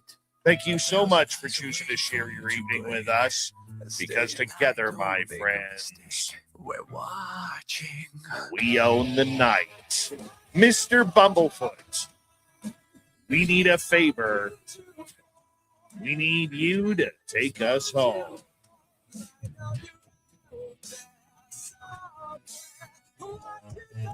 Yes, the Woo Train has docked for the night, but soon, my friends, we shall ride again.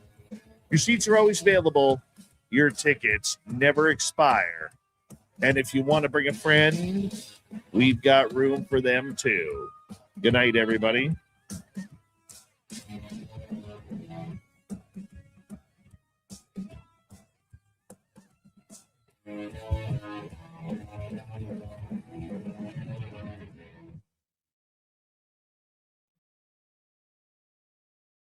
All right. If everybody, I'm going to be signing off here in about a minute or two because I have to get ready for Walter Sterling, The Other Side of Midnight. Where can we find that? Just Walter Sterling on YouTube. Go to WABC770.com, I believe. Okay.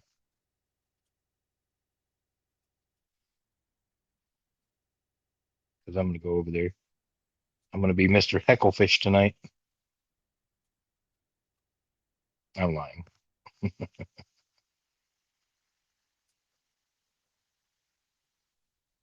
right. There we go. So give me the link again. What is it? Give me 1 second here. There it is. Paramarv's put it up. Oh, shit. Right there. WABCradio.com /player.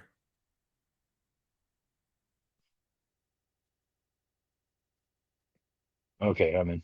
All right. I'll be in there, bud. All right.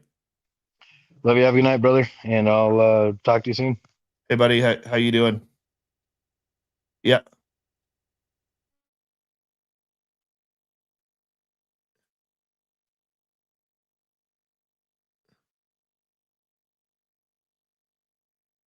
All right. I'll be on hold here. All right. Thanks.